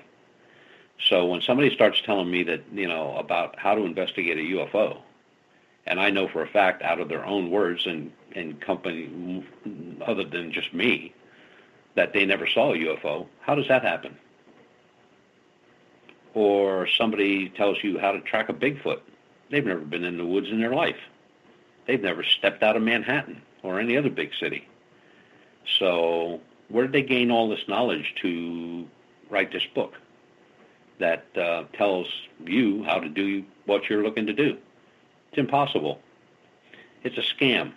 It's a money-making operation. And although there are people that have made money in this, in these realms, most people have not made a dime. Or you could be an idiot like me and spend a fortune to try to find out what I'm trying to find out. But I don't think there's going to be any rich ufology guys or any rich Bigfoot guys or any rich bipedal guys or anything else paranormal. And like we talked about on the last show, I believe that they're all connected. I think the paranormal, all this is connected somehow, some way. And maybe, if we're lucky, if we stumble, if we fall, if we trip, we may get an answer to that. And we may not. But it's half the fun just trying. I'll never give it up. I mean, I'm 71 years old. I'm in good shape for the shape I'm. I mean, I can get out of bed, no problem. I roll right out. Getting off the floor is the hard part. But I have that problem at 45. But, it's, if you're looking for something and your heart's in the right place, you'll find out what you're looking for eventually. And if I don't, there's people that'll carry on after I'm gone.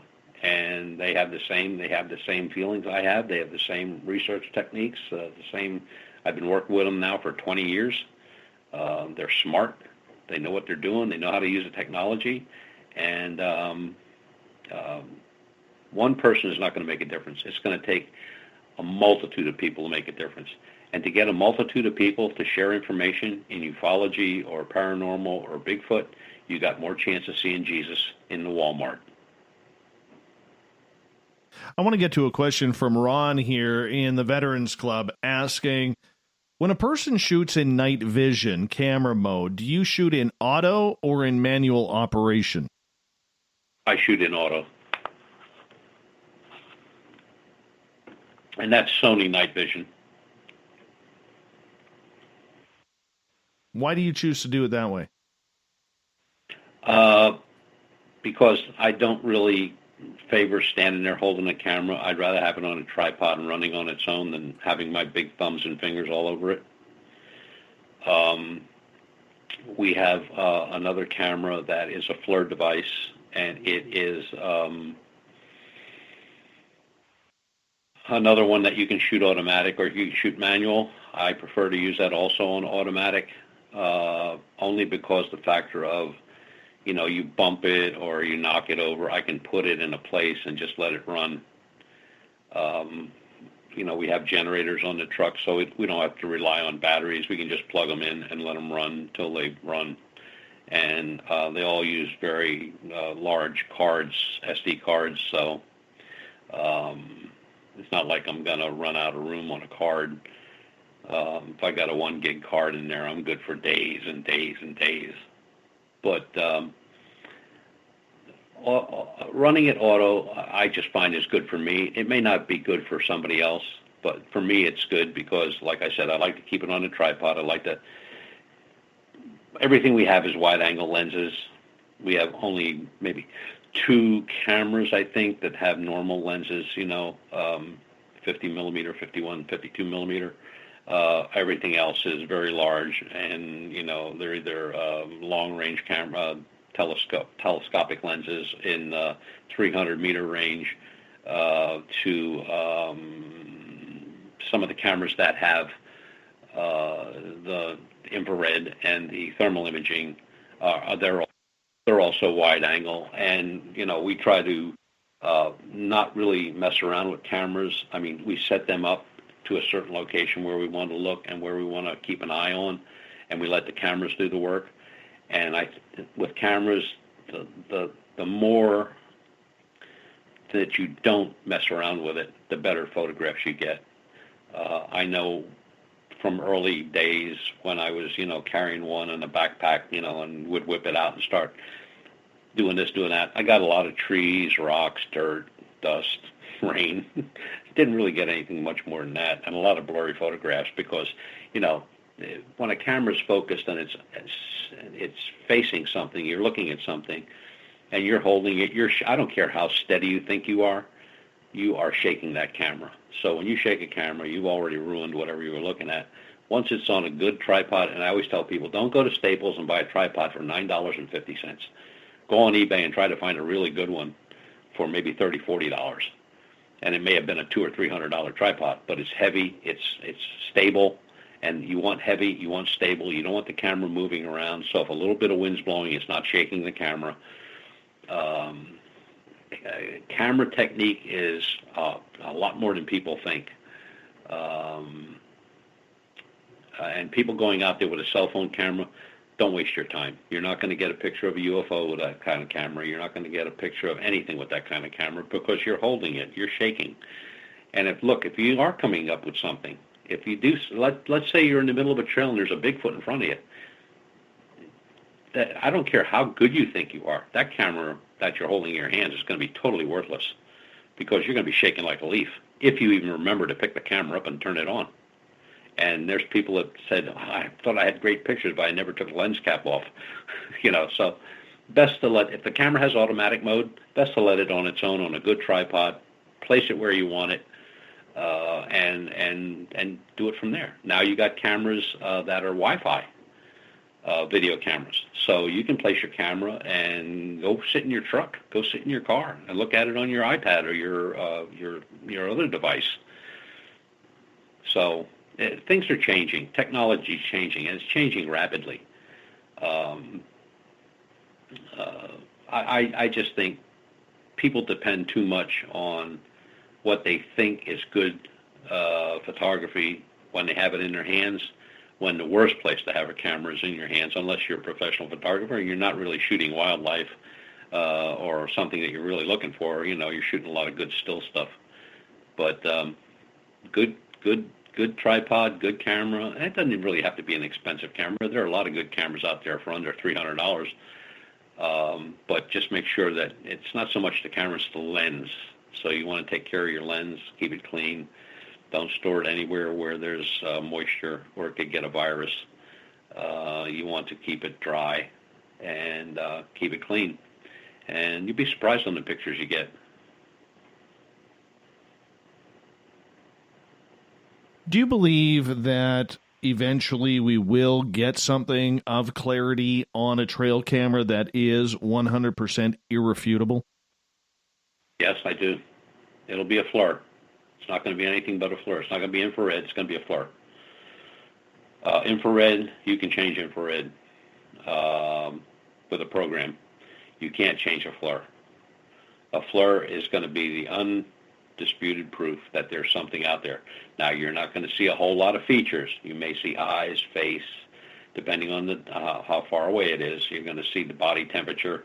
You're going to be able to tell the size. You're going to be able to tell how wide it is. You're going to be, if it's standing by a tree, you're going to be able to tell how thick the tree is, in width, and how tall it is. If it's, there's a lot of things a FLIR can tell you. And I think eventually, because FLIRs really only come into this field in the last few years. I mean, a number of years ago, everybody talked about buying a FLIR, but nobody was buying them because they were just outrageous in price. And now they've come down. You can get a really decent one for like $700 or $800, and it's a good one. It'll do video and it'll do pictures. So if you're walking through and you got your camera and you see something, you can take the photographs and put them right on the SD card and click another button, and you can do video of the same thing. Tell us a recent Bigfoot research that you have been looking at, because I think for a lot of people, they would love to hear some stories that you are working on right now and what people are seeing and reporting to you. Well, right now we have two reports. One is up in northern Pennsylvania, the northern tier of the state, and evidently it's a recurring sighting that happens every few months. It's usually when the gentleman is out in the field working on his farm. Now he has seen this, I'll call it an individual, eating berries off of bushes, swiping apples out of an orchard. His description is pretty much standard Bigfoot description, in color, size, weight. At no time has it been threatening or, made any gesture of any toward him. He has been within 100 yards of it. It knew he was there. It turned around and saw him. He saw it.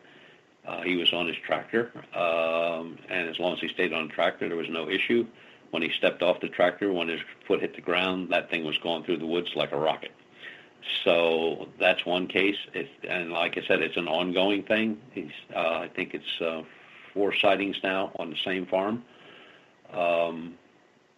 He has recently talked with some family members that used to live on the farm but moved away back in the late 60s, who related they knew all about that creature being on the farm. They never bothered it. It never bothered them. So it was just like, okay, it's there. Ain't nothing we're going to do about it. And then there's another one that's kind of a strange one because the coloring is all wrong. It is very light brown, almost blonde in color, but it is brown.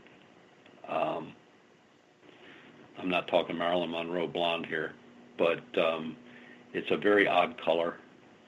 And this is one that we haven't heard for a long time. I know there are reports out there where they said they have glowing red eyes. This report is one of them, where he describes glowing red eyes in the woods. He lives, I guess it would be central Pennsylvania. It'd be way up north, right on the line, the New York line. Matter of fact, it probably could be in New York because that state park goes across the line. It is very large.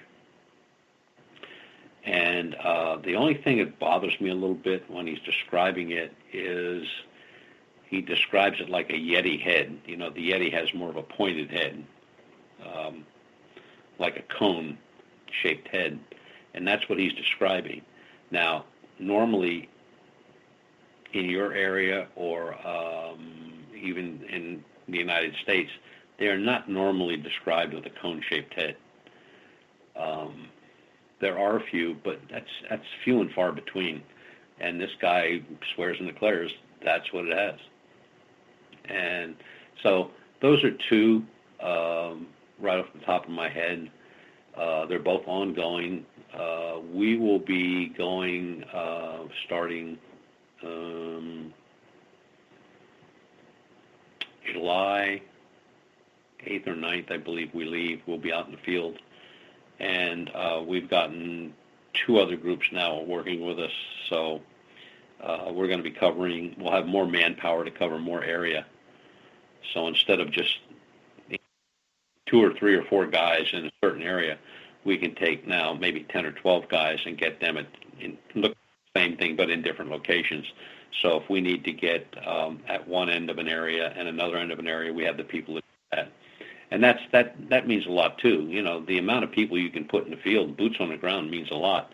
Now, I don't mean everybody at the same spot. I'm saying, like, if you have a report of something or some creature that's been seen around a dam or a creek, and it's a recurring thing, now you can put people maybe higher up to look down on the creek, or at one end of the creek looking up and the other end of the creek looking down, or side to side. You can cover more area, and I think it gives you a better chance of actually seeing what it is. If it is something that's out of the ordinary, that's fine. But if it is something, it could be something of the ordinary. It could be a young bear. It could be an elk. It could be deer. It could be anything. So, big bears and Bigfoot go together. I mean, you get a good-sized bear standing on its hind legs, and it's deep in the woods, and the first thing people are talking about is, I just saw Bigfoot. Well, actually, no, you saw a black bear or a brown bear, or in certain areas you saw a grizzly, and they're tall. They're taller than Bigfoot. And that'd be a good fight to see. Grizzly bear versus Bigfoot. Who do you think wins? I think the grizzly would win. I'm taking Bigfoot, man. I'm taking Bigfoot. Grizzly, but the Bigfoot is not a natural predator. I mean, as far as a killer. And when I say a killer, I mean that in the true sense of the word. A bear is a killer. They have the strength. They have the speed. I was listening to one guy on a blogcast a couple weeks ago where he said, well, if he runs into a grizzly, he's just going to run. And I thought, okay, No. and how far do you think you're going to get when a bear can cross like 50 yards in a matter of a few seconds? Yeah, exactly, right? Then his next thing was, he said, well, and if it got too close, I'd just lay down and play dead. And I thought to myself, yeah, you're going to be laying there thinking about how you're going to die because you're going to die very shortly. See, this is what I think happens in the forest, Butch. I think Bigfoot, grizzly, they meet up, they don't even shake hands right at the beginning, much like the UFC fighters tap gloves or anything like that. No, I think grizzly bear comes right forward. Bigfoot slams him with a log, gives him a little bit of a choke slam, suplexes him, flips him on his back, throws on the camel clutch until he taps out. That's the way I'm thinking it going. I'm putting my money in Vegas on Bigfoot. You've been watching too much TV, Dave. Oh, always. It's the former sportscaster in me, and I'm still a big Iron Sheik fan. So, my dream one day is for the Iron Sheik to actually tweet out that he listens to my show. That would be just the ultimate dream. But nonetheless, getting back to the seriousness of this, I want to get to another question from our audience here. Going back to the technology for a minute, Dale here is asking, Butch, do you think GoPro cams with motion suppression would be any good or an upgrade for this? We have GoPros. I'll tell you how we use them. So I really haven't experimented a whole lot with them. We have 4, I believe. Yeah, 4. We have one that's actually mounted in the front windshield of our van, and then the other 3 we have. With GoPros, they give you all kind of attachments where you can mount these things to anything. And what we basically use them for is to cover the camp area. So we have the one that goes out the front of the windshield. We have one that's mounted up on the roof facing the rear. Now we can take these off. We don't leave them on. And we have one facing the rear, and then we have one facing the left-hand side of the van and one on the right-hand side of the van. And they've been converted to infrared. They run the whole time that the van is parked.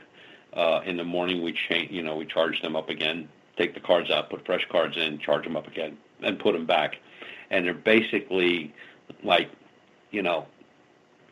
we're out looking for something, whatever it is. That does not say that something isn't watching us either. That's just like people with camouflage. They go out looking for Bigfoot or bipedals in camouflage. That type of animal is smart enough to know that, they watch us more than we watch them, that's for sure. And, camouflage does not impress me a bit because, first of all, it knows, or those animals know what camouflage is. I mean, they see you moving around, and, there's like looking at you like, what the hell is he supposed to be, a tree? But, if you're out there in your blue shirt and your blue jeans and white sneakers and stuff like that, they'll watch it because you're a human. And they're just looking at you going like, so what are you going to do today there, Butch? What's cooking for breakfast? Why don't you have that camera on straight? You got to think that they are watching us a whole lot more than we're watching them. Because if we were watching them more, we'd see them more. We don't really see them that much. And for anything that's been around as long as they've been around, whether it's Bigfoot, bipedal, or anything else out there, they've been around a long, long time, and they've not been caught. So that's telling me that they are a lot smarter than we are, and that's why I rely on technology, which is a lot smarter than I am to begin with, to get the answers I'm looking for. And again, when you're out there, and especially in the area that you live in, predators are a big deal. They're not something to mess around with. Now, we've not had any massive attacks here in the States that I'm aware of, other than these cougar attacks and bear attacks lately, but they've been mostly out in the West. And, but, you know, people disappearing in the woods bothers me a lot, because first thing people say, well, it's, you know, it's a rogue Bigfoot, or it's some kind of bipedal canine, or some kind of this or some kind of that. Well, it could be, you know, keeping that open mind again, it could be. So, you know, when I read David Paulides' stuff, you know, the 411 series, you know, the first thing that comes to my mind after reading the first two was like, Jesus, it almost seems like there's something out there feeding in the woods. And when I read the 411 East, which covers Pennsylvania, I mean, the majority of the people that were taken and never found were children. And, you know, a cougar can take down a full-grown man with one bite. I mean, he's not going to utter a sound. You're gone. I mean, you're dead before you even hit the ground. And so a predator taking a kid, yeah, possible, very possible, but it just seems like the numbers were all wrong, you know what I mean? Instead of being like, well, they took as many females as they did males, or, you know, no, it wasn't. It was mostly children, young, under 10, young, and, I mean, what kind of chance would a child that age go against any predator in the woods? There's not a chance. There's no way that they'd survive. And they're never found, like most of these cases are. And you know, people say, well, it's Bigfoot. Well, I guess there's people that try to put those two together, Bigfoot and missing persons. I just don't do that. I can't. There's not enough information to say that. There's more information to say that a bear grabbed somebody, or a cougar grabbed somebody, just drug them off into the brush, like they have recently. And I mean, it's crazy to think that you know, it's almost like they're trying to pin this missing stuff on Bigfoot or bipedal canine. Look, a pack of wolves can do a lot of damage real quick. A pack of coy wolves can do a lot of damage real quick. So there are things out there that can kill you very quickly, and they have nothing to do with Bigfoot, bipedal canines, or anything else. But they roam the woods freely, and they've been there for years and years and years and many hundreds of years. And they're still there, and they'll always be there. So just like the guy said he was going to outrun the grizzly bear, good luck.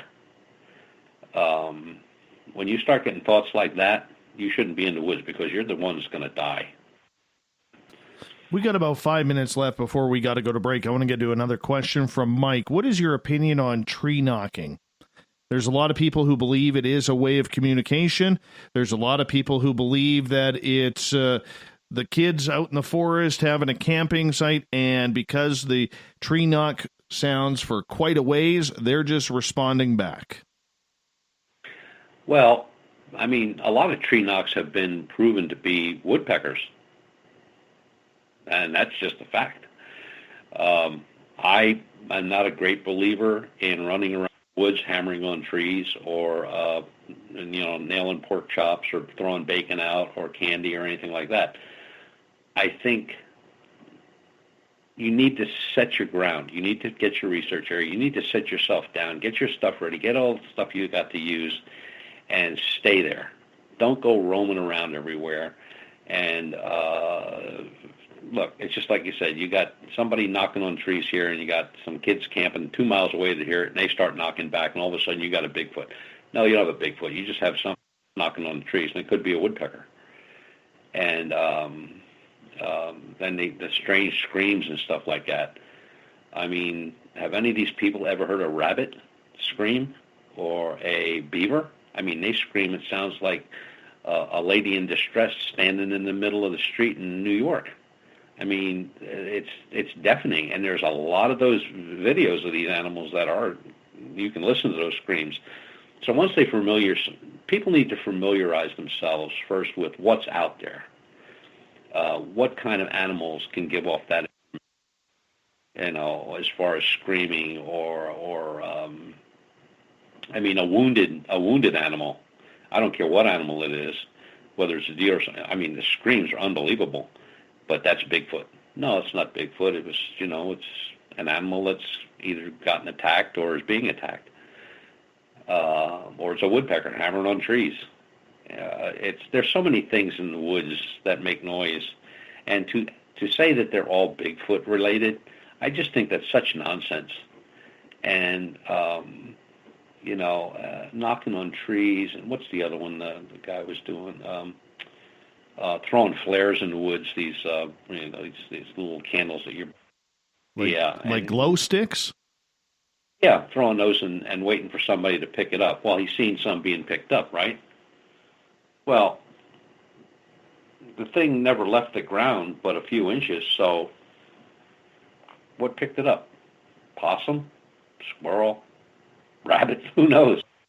I mean, it definitely wasn't a Bigfoot. If it would have got 6 or 7 foot off the ground, I'd be a little concerned at that point. But no, not that way.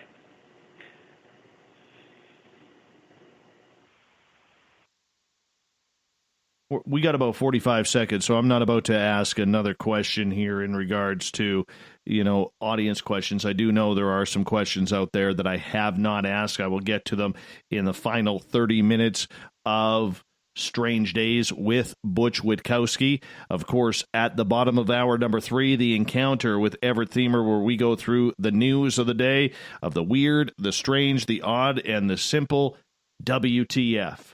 Yes, those stories are out there. We got more coming up with Butch Witkowski. He joins us the final Monday of every month right here on the Mighty SOR as Butch joins us for Strange Days, where we talk everything from Bigfoot to ghosts, Dogman to UFOs and aliens above. We never know where it's going because every show we do with Butch is completely unscripted.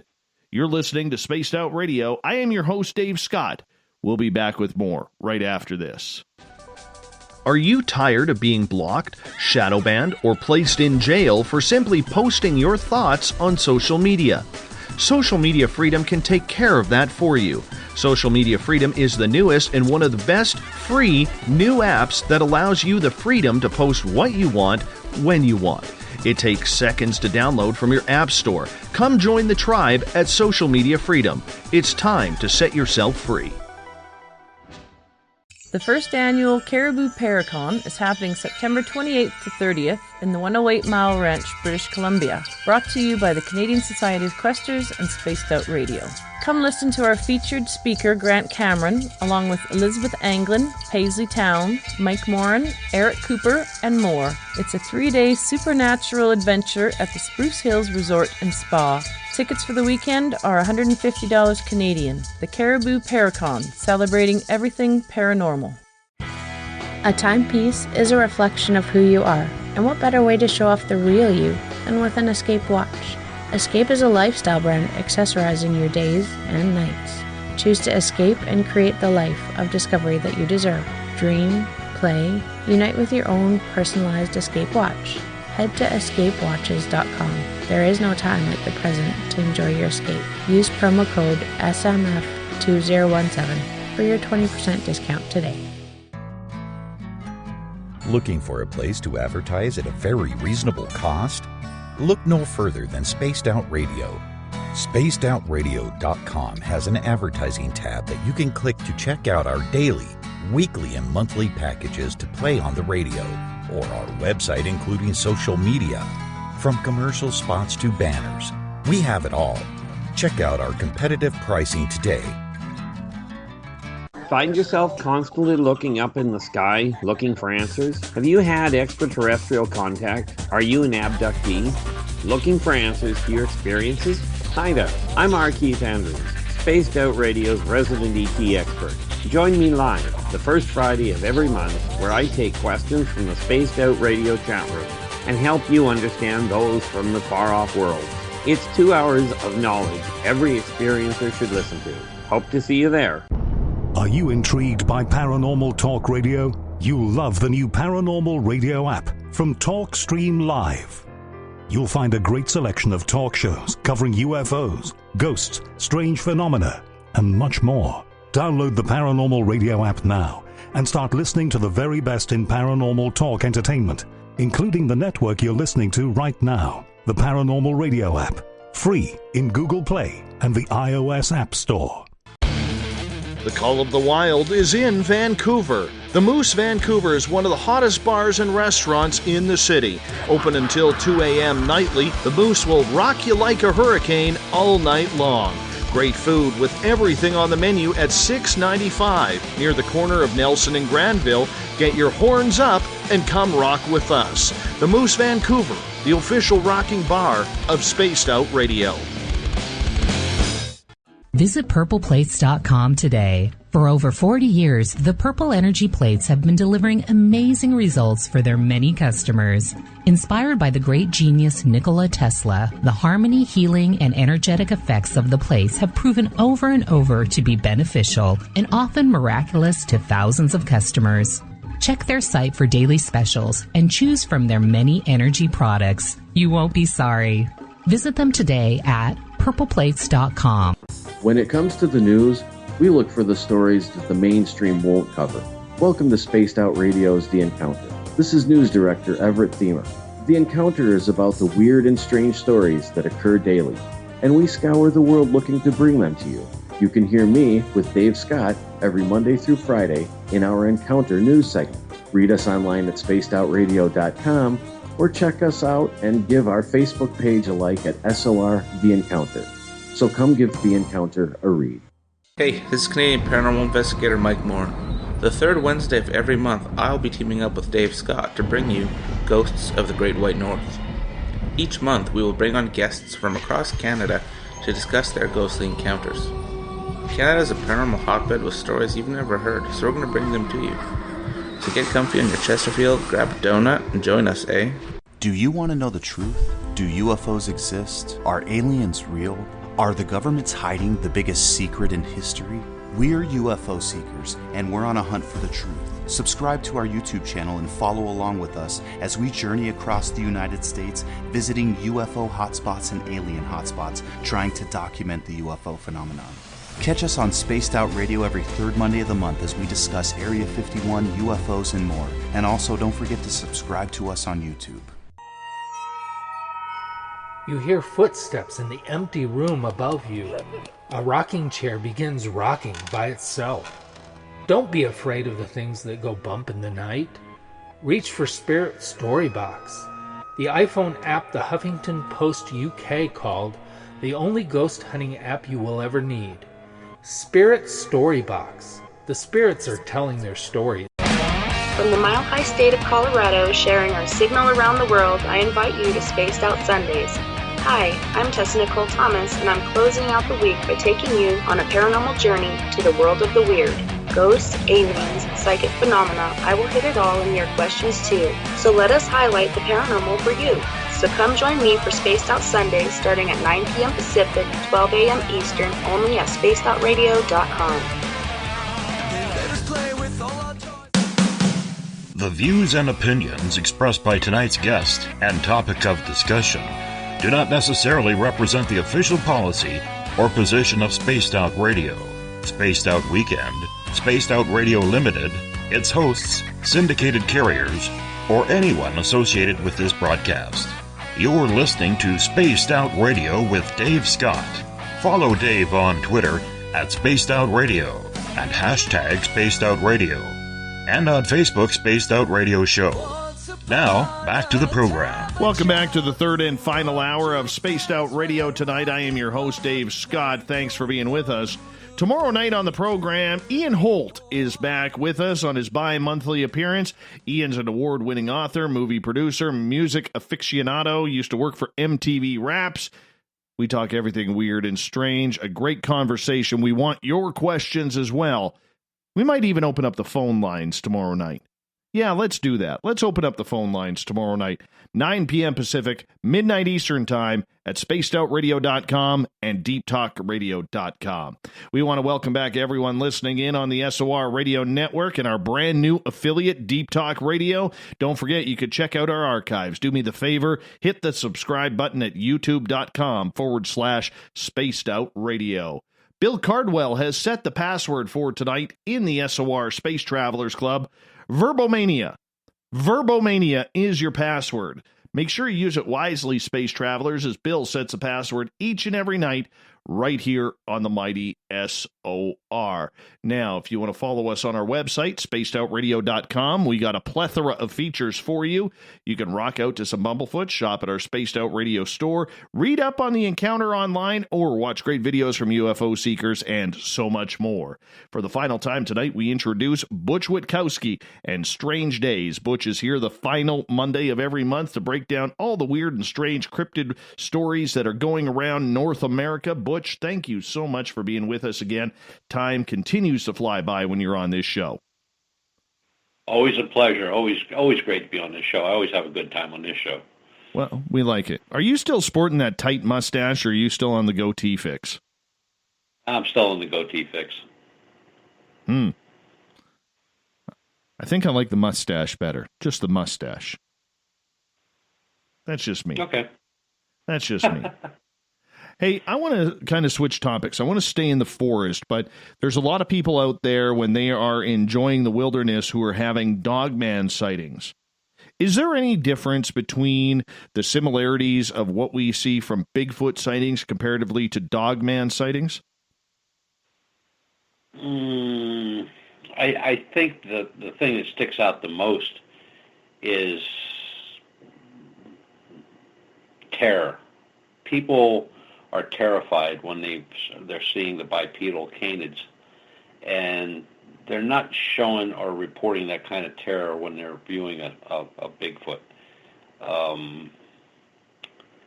The Bigfoot, although I'm sure it could be very terrifying looking at one, just doesn't seem to garner that fear that people have when they run into a bipedal canid, and that could be because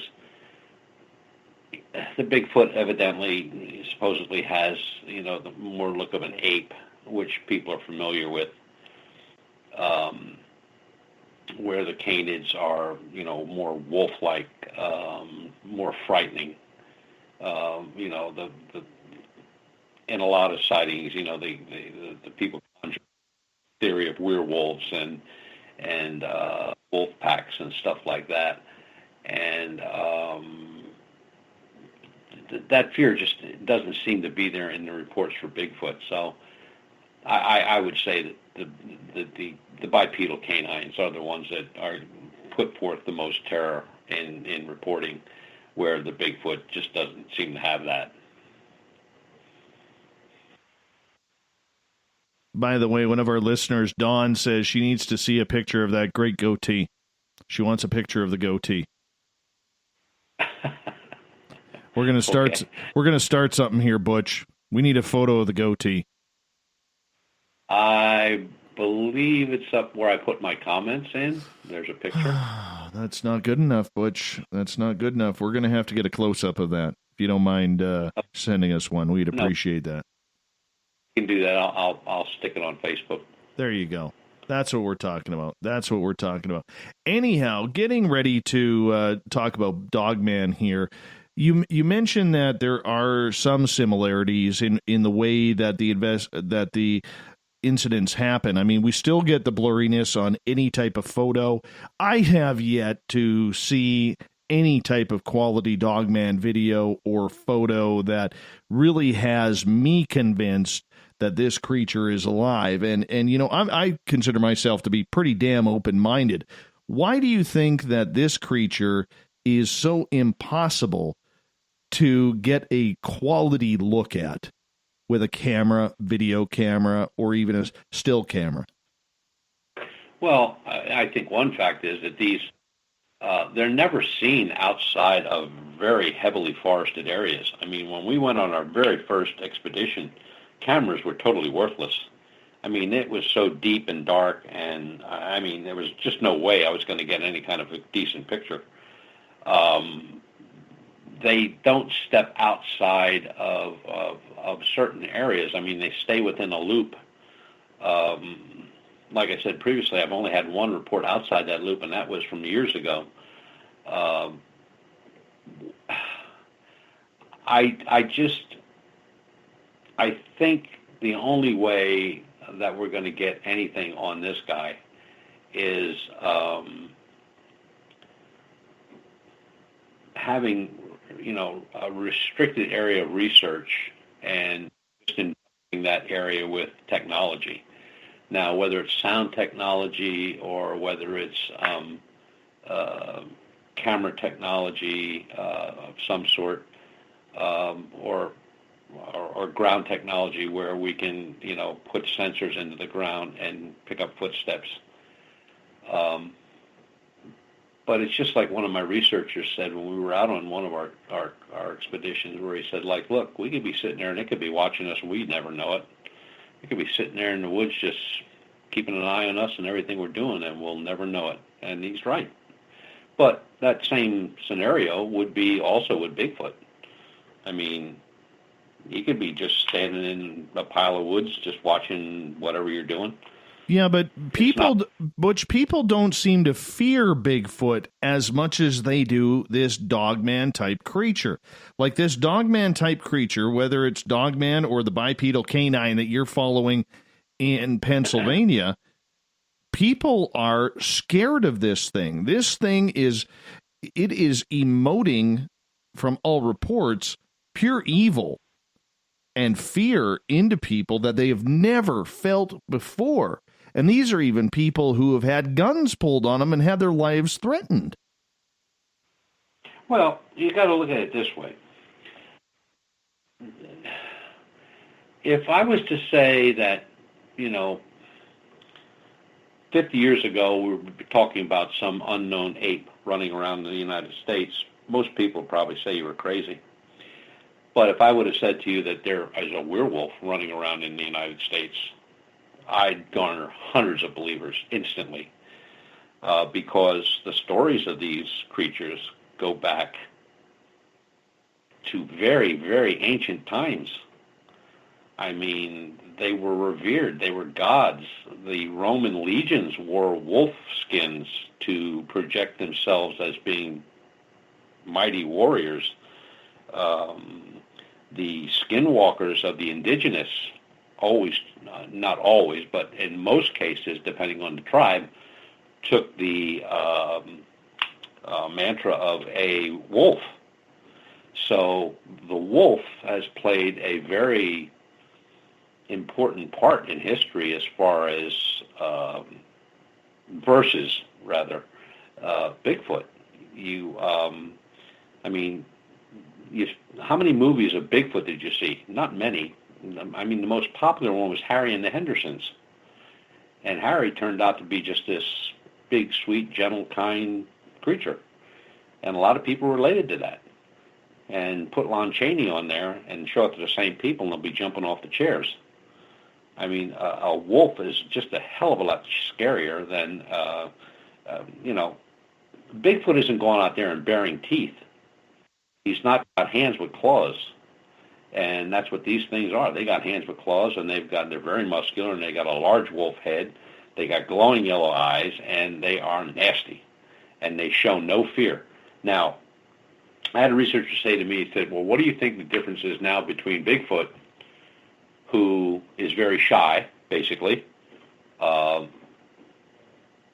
really run around or project himself to people face-to-face or anything like that, with very few exceptions to that, where the bipedal canine will watch you, will make himself visible to you. And he's made himself visible to game personnel, rangers. He's made himself to hunters, people jogging, people on their own property where they've been watched. The one by the pond where the lady watched it while it was looking at the pond, probably looking at the first time it ever saw its own face. So the difference between the two is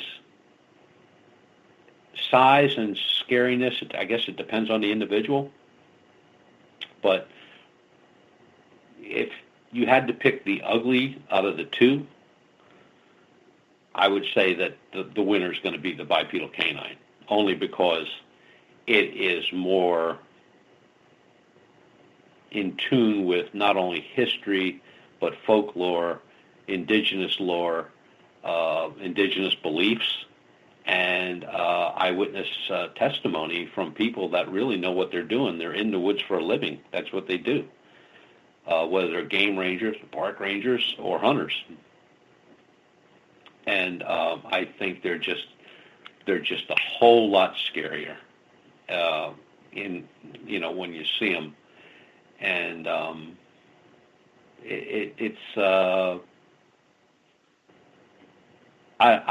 I guess what I'm saying is, if I had to pick out the scariest of the two, I would definitely pick the bipedal canine, only because of its reputation. I'm not saying Dogman or bipedal sorry for cutting you off. Dogman or bipedal canine.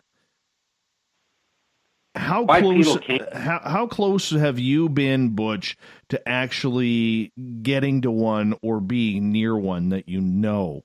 Because I know you haven't seen one. Right, but we've had things happen on our expeditions that are just not ordinary. Being in a very large state land, very heavily wooded, 6,800 acres on a full moon, and that area has coy wolves, coyotes, everything that walks or crawls or flies, and for 3 days we heard absolutely nothing. Zero. No sound whatsoever. Anybody that's been in the woods a long time knows when things get quiet, that's when you better be aware, because the only thing that makes things quiet are predators.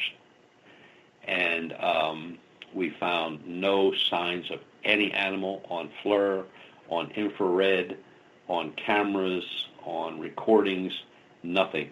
So a full moon weekend in one of the largest game areas in our state, and the sightings of 2 of these bipedal canines within 10 miles of that area, and nothing, zero, not a sound.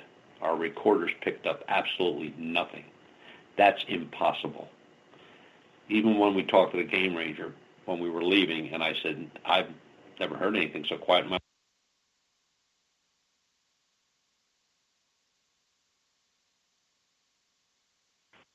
So was there something? I'm just saying, was there something there that was watching us for the 3 days that we were there? The game ranger said it was very quiet. He's never heard it that quiet. He hears screams coming from a swamp area. He doesn't know what it is. He said, I know every animal in this place. He said, I've been here 15 years. He said, I've never heard anything like that. Like, what did it sound like? He said, I don't know. He said, it sounded like a screaming wolf. He said, but we don't have wolves. He said, we have coy wolves, but we don't have wolves. Well, if you got coy wolves, I'm sure somewhere around there you're going to have a wolf.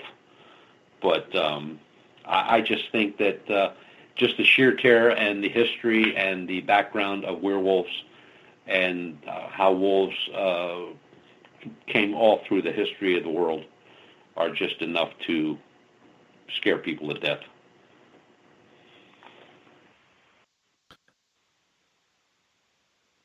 I'm just looking to see if we have any more questions in regards to Dogman here, but while we're waiting for that, with the Dogman, and we are starting to see it move more and more west, do you think that people are actually seeing this creature migrate out west to more open, vast areas, especially into the Pacific Northwest, where we're slowly but surely starting to get some sightings in British Columbia, Washington State, Idaho? You know, they're far and few between, but the fact is, you get one, that's a start. Or do you think that they've been there the entire time, and now over the last, especially the last 5 to 10 years, with the popularity of Dogman rising, that people are just taking more notice? Well, I think that the habitat change is what's bringing forth a lot of the recent sightings. I mean, some of these areas where they've been sighted, there have been no people living there at all. and now there's new construction, new homes, businesses going in, and they're losing their habitat. So now they've sort of migrated into this small area in Pennsylvania. But they've also done that in other states, just like you mentioned. I mean, there's reports of them in the Pineys of Texas. There's reports of them in Colorado, in Utah, and Arizona, in the high country. So I'm not so sure that it's migratory, that it's like one group moving around here, there, and everywhere. I think they're like Bigfoot, the reports that we read on Bigfoot, where they are everywhere. They've been there. They just may be seen, if you say you got 4 or 5 of them running around there in British Columbia, and for some reason or another you don't see anything for a while, but they're still there. They just moved further north or further south or further east or further west, and they're not seen for a while. So the same thing with, the bipedals, where just because they're not seen doesn't mean they're still not there. And I'm a great believer, and I think all of these, Bigfoot included, and the bipedals and whatever, they're all relics. They've been here a long time. I mean, these stories go back, thousands of years. And the descriptions then are almost the same as descriptions now, in size, in stature, in mannerisms. It just can't be a coincidence. It just can't be. And I take things from the Indigenous very seriously.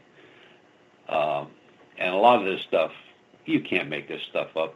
I mean, some of the things that have happened, of course, you got skinwalkers involved, and the skinwalker is probably as close to a bipedal as you're going to get. So are they watchers? Are they guardians of an area, an indigenous area, burial ground, or something like that? We don't know. We don't know that about Bigfoot either. I mean, Bigfoot could be, like some people say, well, they protect the woodland. Well, that's very possible. Maybe they are the protectors of the woodland. And in the same fashion, you could say that the Bigfoot is, the bipedal canine is the protector of his area. I mean, could he be protecting the grave sites? Sure. Could he be protecting an Indian area? Sure. And just to answer Mike real quick, the Dogman track is about twice the size of a normal large gray wolf.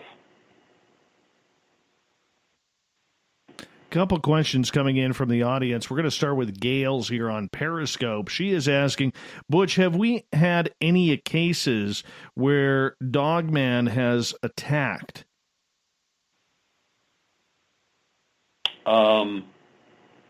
They aren't recent, but there are some. When we did background research, historical research, there were some attacks, yes, in Pennsylvania. Basically, there were maulings where some deaths were involved.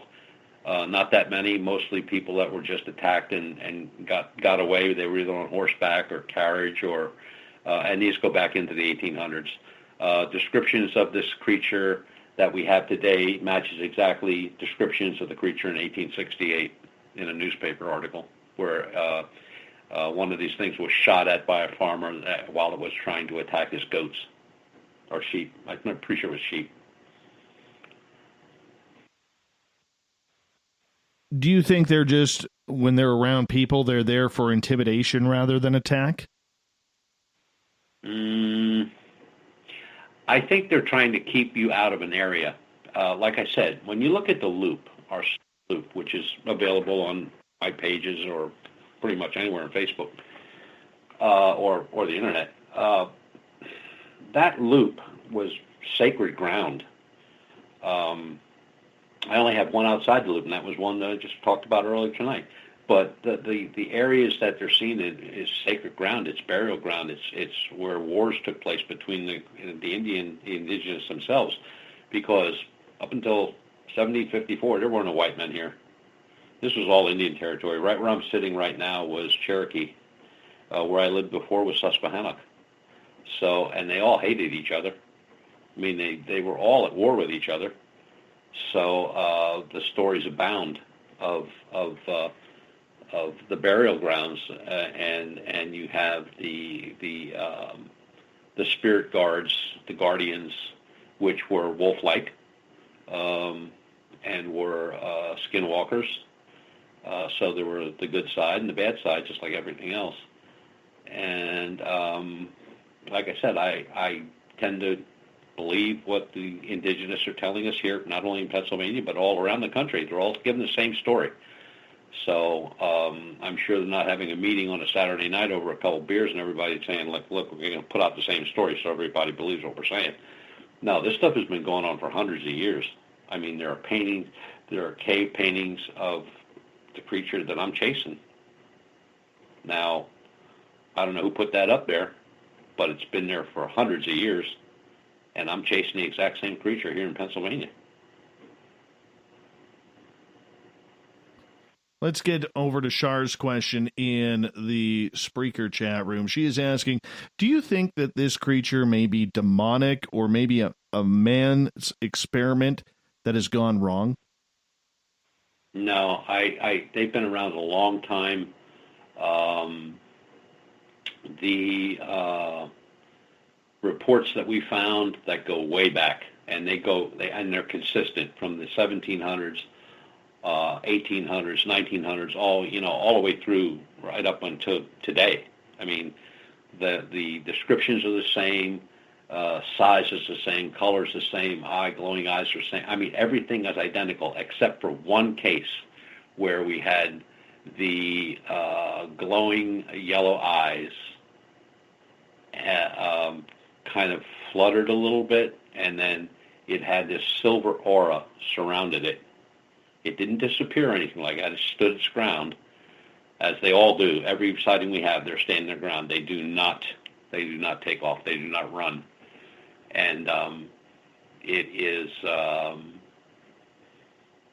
very strange that, we find reports from the 17, 18, 1900s that match reports from right now, here in 2017, 15, 16, 18, and they're identical. There's no difference. In other words, the description is identical. If I'm getting a report from the northern tier of the lichen loop or the southern tier of the lichen loop or anywhere in between, it's an identical report. From the standing of the ground to how it tracks them, how it watches, how it just comes out of nowhere and staring at you. Guys with guns that are just told, like, don't do it. Like I say, I still believe, like the Indians do, it is a relic. It's been around for a long, long time, and it's going to be around for a long, long time. And I don't think we're ever going to catch one. We may be lucky and get one on a flare, maybe, but that's, I can't even give any kind of a guess on that because I just don't know. I don't know any more that I can do that than I could do that with a Bigfoot. It's just going to be like the luck of the draw. That's how it's going to work out. I don't know. I think there might be something to what Shar is saying. Maybe not on the demonic side, but we did see a lot of strange creatures coming out of the Montauk area. And it is proven fact that there was a lot of experimentation going on. And I'm just wondering, I mean, maybe the tinfoil's a little too tight, but I'm wondering if maybe Dogman is some sort of hybrid from that. But on the flip side, like you said, First Nations have been recording this creature for centuries. Yes, exactly. So that, and the Indigenous, in my mind, kind of rule out the man-made mistake. I mean, they did the same thing with Bigfoot when, researchers have one bad habit. When they can't come up with an answer, they come up with an excuse. So when they couldn't find Bigfoot, all of a sudden he was interdimensional. When that didn't work out too well, then they said he was piloting UFOs. When that didn't work out, who knows where? Maybe he's a bowling champion. I don't know. But one thing about the bipedal canine is when you go back in the Indigenous for hundreds of years in their stories and books that were written in the 1800s, 1700s, and 1300s, I mean, the description is the same. It doesn't change. And it's not they just don't. You can't make up a creature like this. I mean, when people talk werewolf, they're thinking of, first of all, a werewolf always had clothes on.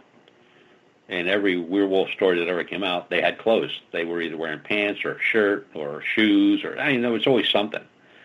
And in these reports, they're not wearing anything. So, and werewolf, the silver bullet theory and all that garbage. So if you have the Lon Chaney type versus what we're seeing now, we're talking two different types of creatures. What makes this creature, in your opinion, such a vicious predator? Because when we started the Dogman talk, and this will be our last question for the night with you, Butch, when we started our Dogman talk, we literally looked into, the viciousness of this and the way it seems to be just like a pissed off cat, man. Well, wolves have been scaring people for many, many, many centuries, going back a long, long time. And, seeing a wolf in a zoo or at a shelter or a rescue, I mean, they just look like a very, very large dog. And in some cases, they like the one that was by where I lived before at that shelter, the rescue, they had a passion for watermelon. So you were basically feeding the dog. But when he stood up on his hind legs, and I'm 6'1", and he was about 3 inches taller than me, and I'm looking at his head, which is twice the size of mine, I'm going like, this is a dangerous animal. And look, wolves have been responsible for more deaths in the wilderness than anything. I mean, most of your mountain men and pioneers, they were killed by wolves. They weren't killed by, I'm sure there were a lot killed by Indians, but the biggest predator of the people in the West was a wolf. So the terror of a wolf, the mental terror of a wolf, has been there a long, long time. And that's just the way it is. Butch, thank you so much for coming on Spaced Out Radio. Your next appearance will be Monday, July 30th. We're already halfway through the year, buddy. Halfway through the year. Yeah, I'm getting anxious for Halloween and Christmas. I hear you. Yeah, sure. I just want the sun to stick around. Not too hot, though. Not too hot. Butch, give us your website where people can file reports. They can file a report or get a hold of me directly at uforcop.com. That's UFORCOP.com, or they can contact me on Facebook or under JAAR magazine or the blog. All they right. can get me a lot. All right, brother. You take care. All right, thank you, sir. Have fun. Thank you. Everett Themers, The Encounter, coming up right now.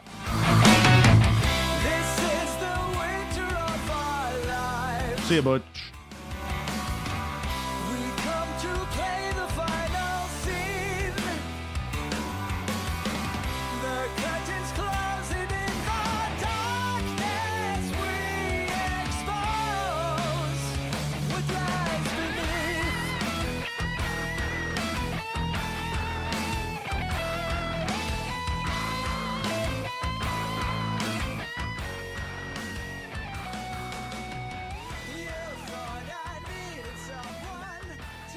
We're encountering the encounter tonight with Everett Themers as we take a look around the world at the news of the day. The news is always changing, and that's why we bring you The Encounter daily right here on Spaced Out Radio.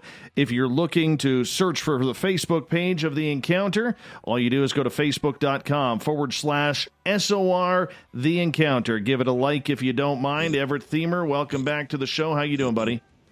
I'm doing great. How are you? Good. I'm going to get you to step away from your mic just a little bit because you're awfully loud. You're redlining on me. Hard to believe. Wow. Hard to believe, but you're redlining. Is that any better? You're sounding just perfectly, my friend. We're kicking off a brand new week here on The Encounter. Our website is slowly but surely getting back up to where we need it to be, where we're going to start posting those encounter stories back online. It should be there in the next couple of weeks. But the news never stops, my friend. Tease us a little bit with some Monday strangeness. Well, you're a pretty healthy guy, aren't you? Oh, yes, I am the epitome of health. Well, the next time you go to hospital, you might just walk out with an expiration date. Google has tested a machine learning supercomputer that can predict patient outcomes with an accuracy of about 95%. Is that like a death watch, a death clock? No, but what they can do is they can compile a patient's individual health records, medical records, and compare them to a vast amount of already stored data on health, on health records in general, and essentially come up with what the outcome of that patient is going to be, from whether they completely recover to whether they're readmitted to whether they pass on. And their accuracy on various aspects of it is 80 to 95%. That's getting a little too real. I actually like that. I'm surprised that the big pharmaceutical companies are enjoying that or not putting up some sort of a fight about it, considering, well, you know the way I think about them. I think, the old theory goes, healthy population is not a profitable population.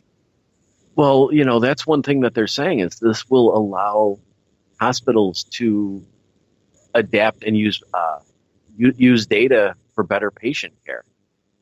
I'm not sure how that can apply because it's simply outcomes. But when I look at this, I get a little afraid that if they get the data that says, well, there's a 90% chance that this person is going to be readmitted or not recover, that in some ways it may negatively affect the patient care. So what you're thinking is, let's say this person has had cancer 3 times and they contract that ugly, horrid disease a 4th time. You think that maybe they will write people off, play God a little bit. That's a little bit eerie. I certainly think there's that potential. But there's also the potential, too, that if they know somebody is going to have a particular outcome, that they can, like you said with the pharmaceutical companies, potentially market or prescribe a drug to them based on maybe a false hope kind of situation.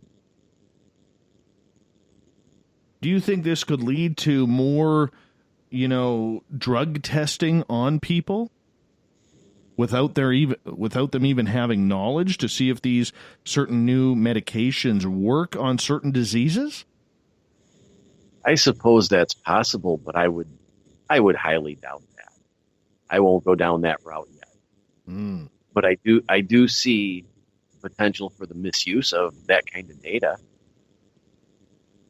See, I just have a big problem with the whole pharmaceutical industry and, ours up here in Canada. I'm not saying it's better. I'm not saying it's worse, but the outside picture that I see of the United States looking downward is there is a lot of people playing God for the sake of the almighty dollar, which really contrasts what's on the almighty dollar, as in printed. And that just scares me, man. That just scares the living daylights out of me. I can understand that. And I will admit that I have a bit of a problem with the idea of the pharmaceutical companies directly marketing to the public. You see these commercials on TV, and all of a sudden you have a disease and a need for a drug. So you go to the doctor specifically asking for that drug or that prescription, whether that may or may not be the right course of treatment for you is kind of an afterthought. The marketing of the prescription or the drug is already in your head, and you feel you have a need for it. I'll give you an example. When Amy Martin was up here, she suffers from a lot of pain, and we went to Walmart because we got one of our studio monitors from there, and she bought this tube of muscular cream. I forget what it's called. Okay, it's it's one of those that's on the tip of my tongue, but it's a muscle relaxant type cream. She paid $11 for a tube up here, and down where she lives, they were charging almost $100 a tube. Wow. Is this a prescription or is it an over-the-counter? No, for here it's over the counter. Up here it's over the counter. Oh my. Yeah. So it's beyond. I forget what this is called. I apologize. I wish I remembered the name. Now I got to Google this. Muscle relaxing creams. So it's beyond like the Asper creams or the Bengays or the Icy Hots. This would be more Voltaren. It was Voltaren. Was that it? That might have been. Yeah, I'm familiar with that. Yeah, Voltaren or something like that. It was like almost $100 a tube. I'm surprised because I've gotten that before, and I think I paid. It's still not cheap. I think I paid like $25 or $35 somewhere in there for a tube of that. It might have been a different size tube, but it's not a cheap drug to kind of relieve some muscle tension and muscle ache. Well, the big tubes, they had the smaller tubes, but this was one of the large tubes. Up here it was like $11. And I'm like, dude, I will just ship that to you. I will just ship that to you. And that's over the counter? Over the counter. You just walk up to the rack of muscle relaxing creams. It's there with the A535 and all sorts of muscle relaxers. Tiger Balm, Bengay, wow, Sombra. It's there with all of them. I'm surprised because I had an injury that was kind of long term, and I ended up being prescribed that for a while. And it was at first it was quite a rigmarole to get the prescription because of the supposed drug interactions and potential side effects and that kind of thing. And then, like I said, it was certainly more expensive than the typical over-the-counter creams or rubs that we have here. Yeah. Now, Dale is making fun of me. He's saying, was that in real dollars or Canadian dollars? That was in Canadian dollars. So in American dollars, you're looking at about $9. Okay, $9.50 for a tube that she is paying $100 at home. I think the big benefit there, though, is if it's over the counter. I mean, down here, a doctor's visit is, I would say, around $100 American. Really? Give or take here. Yeah, give or take here. Now, obviously, insurance covers probably most of that for most people, but there still is a copay. So, just a simple muscle pain or ongoing muscle pain can be quite an expensive ailment. I have never in my life paid it at a doctor's appointment. Ever. I don't know what that's like. I'm not saying that to rub it in or say, or start a big debate here on it, but I've never paid for a doctor's appointment. Dentist, yes. I paid my, you drop in your deductible that you get every year.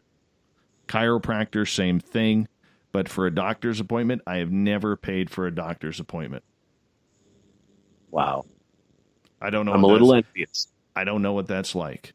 I really don't know what that's like. Let's move on to story number 2. I'm reluctant to bring this up, but somebody highly suggested I did. When you get to be middle age, you start to get those errant hairs here and there. All of a sudden it'll like shoot up overnight and just kind of grow in some weird direction. I had an ear hair like that once. It was like I had just trimmed my ear hair because I'm at that age where I got the ear hair. And all of a sudden, like 3 days after I trimmed my ear hair, I had one tucked in at the top, and it came out after a shower. It was like 1.5 inches long. I'm like, how the hell did that happen? I think we've all, if you're over the age of 35, we've all had those. Yeah. Well, I was shaving last night, and I was trimming the beard, and I saw an eyebrow hair that seemed to have kind of, well, it seemed to have grown like 1 inch overnight, and it was kind of, twirling around heading towards the hair. So I thought I'd save a second and I would just trim it with the beard trimmers. Uh-oh. I shaved off half of my eyebrow.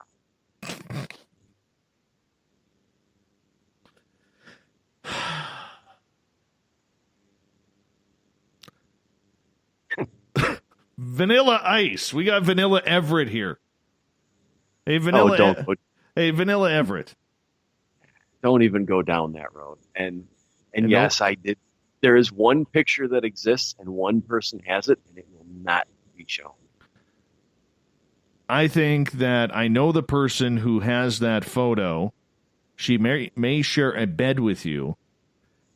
And no, she does not have that photo. Oh, is it Beavis? Nope, it's not Beavis. It is an active part of your team and listener. Wow. So you sent it to Captain Shirk, and you won't send it to me. Yeah. She had to twist my arm for about a half hour to get me to send that. And I only sent it to her. I only sent it to her because I didn't think anybody would believe that I accidentally, after the Trudeau story and somebody had posted something on there, I made the comment that, everybody has at least once accidentally shaved off an eyebrow. Oh, no, man. No, you don't just shave off an eyebrow unless you're living in the early 90s and you're wearing baggy parachute pants a la MC Hammer. Yeah, well, that you use scissors for that, or you just be a man and you take your fingers and you pluck that eyebrow hair, man. You pluck it. When it's 1 o'clock in the morning and you're in a hurry.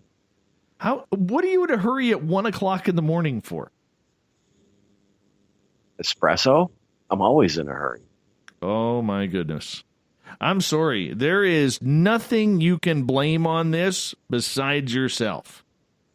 I think it was the earthquake. I'm sure there was an earthquake last night. I haven't seen any reports on it yet, but I'm positive that's what caused it. I'll give you that. I'll give you that. Let's blame earthquakes, okay? Or, if we could give another example here of what I think it may have been, I think you were trimming it and them damn peacocks started screaming and it startled you and it had the clippers move or the razor move really quickly to clip your eyebrow. That's what I think happened. That would be a great excuse, wouldn't it? That's what I'm going to use now. You can go with that. Don't tell anybody. That's better. Let's not tell anybody. Yeah, go with that one. Damn peacocks. Who the hell names a bird peacock?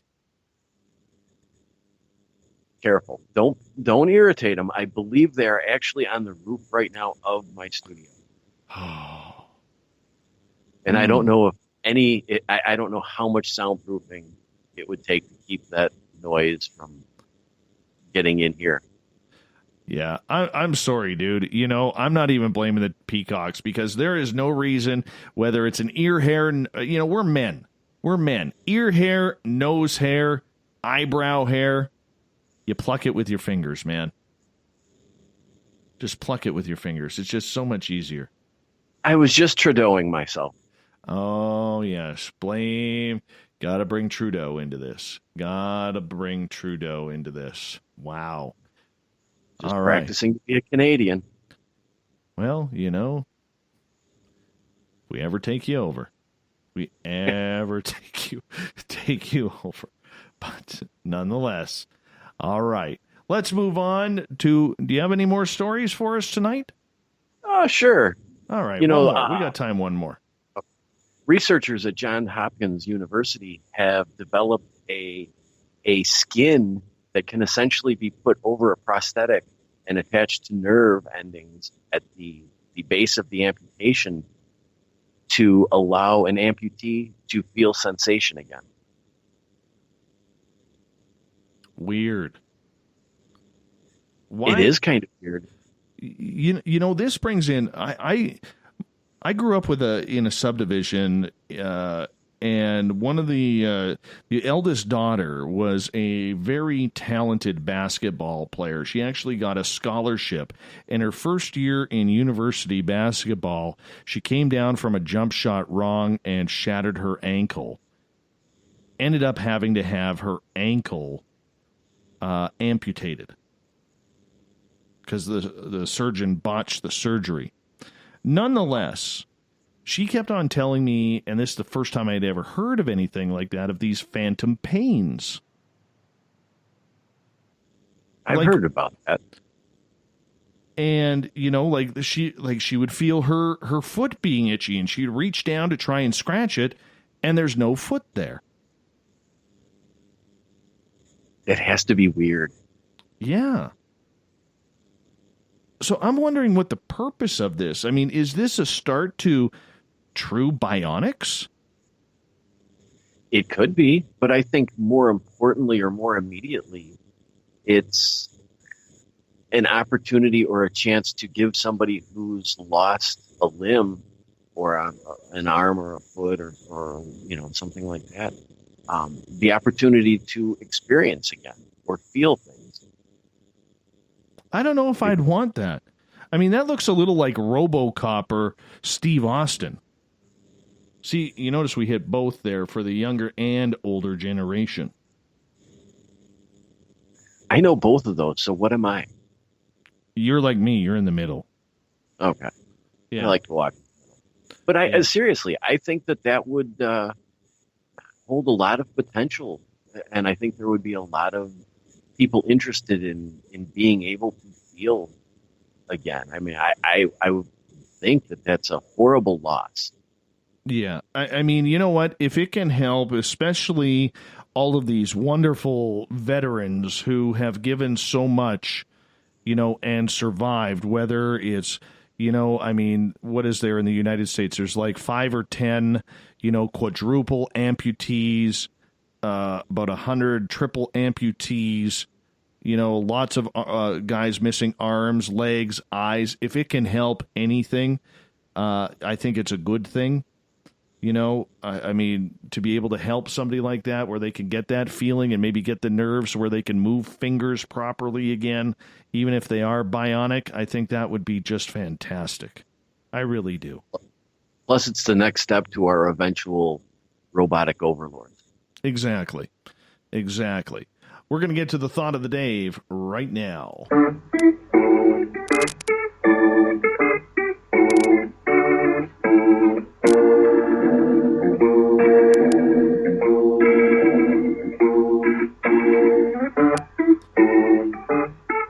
For those of you who are new on Deep Talk Radio, listening to us for the first time, wondering what the hell is this sound?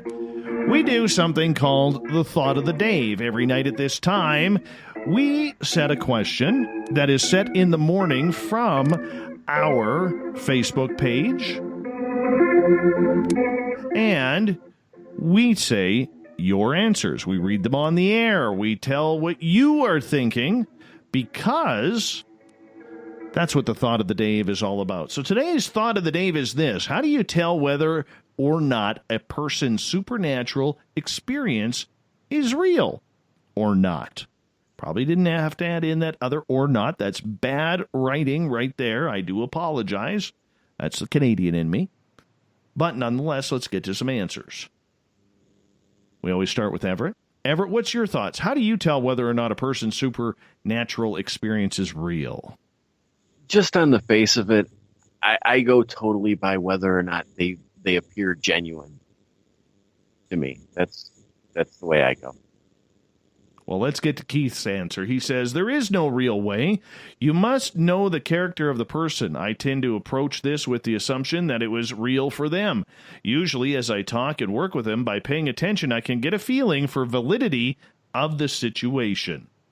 John states, I trust your instincts. I think trust your instincts. If something about someone's story doesn't quite feel right, go with that. Robin jumps in. He says, in my experience, person A will tell you his or her experience doesn't have to be put to extra content and things that didn't happen. Person B will tell you his or her experience, put in his extra content and think that it didn't happen. That didn't happen. It will start to sound a little too outlandish. Jill states, when it is real, you don't have to stop and think about it. When you speak about it, it just flows. Debbie, you feel it in the story they tell. Another John, you don't. If you're a believer in the phenomenon yourself, you just take it at face value. If you're a skeptic, then no matter what they say, you're going to question it. There really isn't much middle ground here. I think that's a very, very solid answer, Everett. I agree. I think so, too. Rich jumps in and he says, well, there is one way. To be there when it happens and to document it with special instruments to detect any changes in the subject, the environment, or yourself. Even though you cannot enter someone's mind and feelings, I believe if there are anomalous changes, as aforementioned, and the subject describes the event in sync with the instruments detecting anomalous readings, then you have some proof. If the subject is seeing an apparition and you don't see it, but the instruments used to detect the energy from the apparition are detecting something, that's a form of proof. Great. So if we are having an experience by reading this, what I'm getting out of this, Everett, is we're supposed to tell the Dogman, the Bigfoot, the alien, the ghost, hey, hold on here. I got to set up my gear. And they always wait for you. Yeah. Can you see Bigfoot? Do you mind? I got a Jack Link's beef jerky commercial to film in like 28 minutes, and were we going to do this or not? Could you imagine? Maybe that's why they're always fuzzy. They're tired of waiting around. Could be. Brian states in the 1600s they would tie them to a stake and then light a fire. If you lived, it was true. If you died, then false. That's a little too real for me, man. Little too real. Maggie jumps in. You can't really, you just have to go on your instincts. Evan, good buddy of mine I used to work in radio with, he says, I'm a skeptic, but I have no doubt those believers truly believe something happened to them. Insert paranormal experience here. So in that sense, even as a skeptic, I take them at face value as it was real to them. Still doesn't mean it happened. Witnesses, replication, video evidence, yada yada. Old Davey responded, you're so skeptical. You're just so skeptical. Absolutely. And we're going to end it right there on the thought of the Dave. Everett, thank you so much for being on Spaced Out Radio with The Encounter. Where can people find The Encounter online? They can find The Encounter online on Facebook at SOR, The Encounter Online, where Gail Shirk just posted a story about Asgardia, the first space-based nation, which for a small fee will allow you eventually to pay personal income taxes and commercial income taxes to fund their space arts. Nice. And we got all the stories going up on The Encounter online, facebook.com/SOR, The Encounter. Everett, you hold on. I'm going to wrap this thing up. Want to say a big thank you to Butch Witkowski for coming on the first 2.5 hours of the show. Butch is here the final Monday of every month with an episode we call Strange Days. Tomorrow night on the program, Ian Holt is back here. The award-winning author, movie producer, is back. We're talking everything from strange to weird to objectionable. You never know where it goes with Ian. It's a good show starting at 9 p.m. Pacific, midnight Eastern Time at spacedoutradio.com. We got Mr. Ron Bumblefoot Thal rocking in the background with Little Brother is Watching. Bumblefoot is the official music of Spaced Out Radio, rocking us in and out of every single show. Get your horns up for the guitar god himself. Special thanks to everyone listening in at home, at work, in your cars, wherever you may be. A big thank you to everybody watching on Periscope.tv. You were amazing. Everyone on Spreaker was awesome as well. Thank you so much to everyone on Twitter at hashtag Spaced Out Radio, and to the Veterans Club, the SOR Space Travelers on Facebook. Thanks for sharing our show. Deep Talk Radio, thank you for adding us to your great audience. Thanks for telling your friends and doing your part to make us bigger and better every single night, because together, my friends, we own the night. I will talk to you in 21 hours from now. Mr. Bumblefoot, we need a favor. We need you to take us home. Good night. Stay in line, don't make a mistake. We're watching.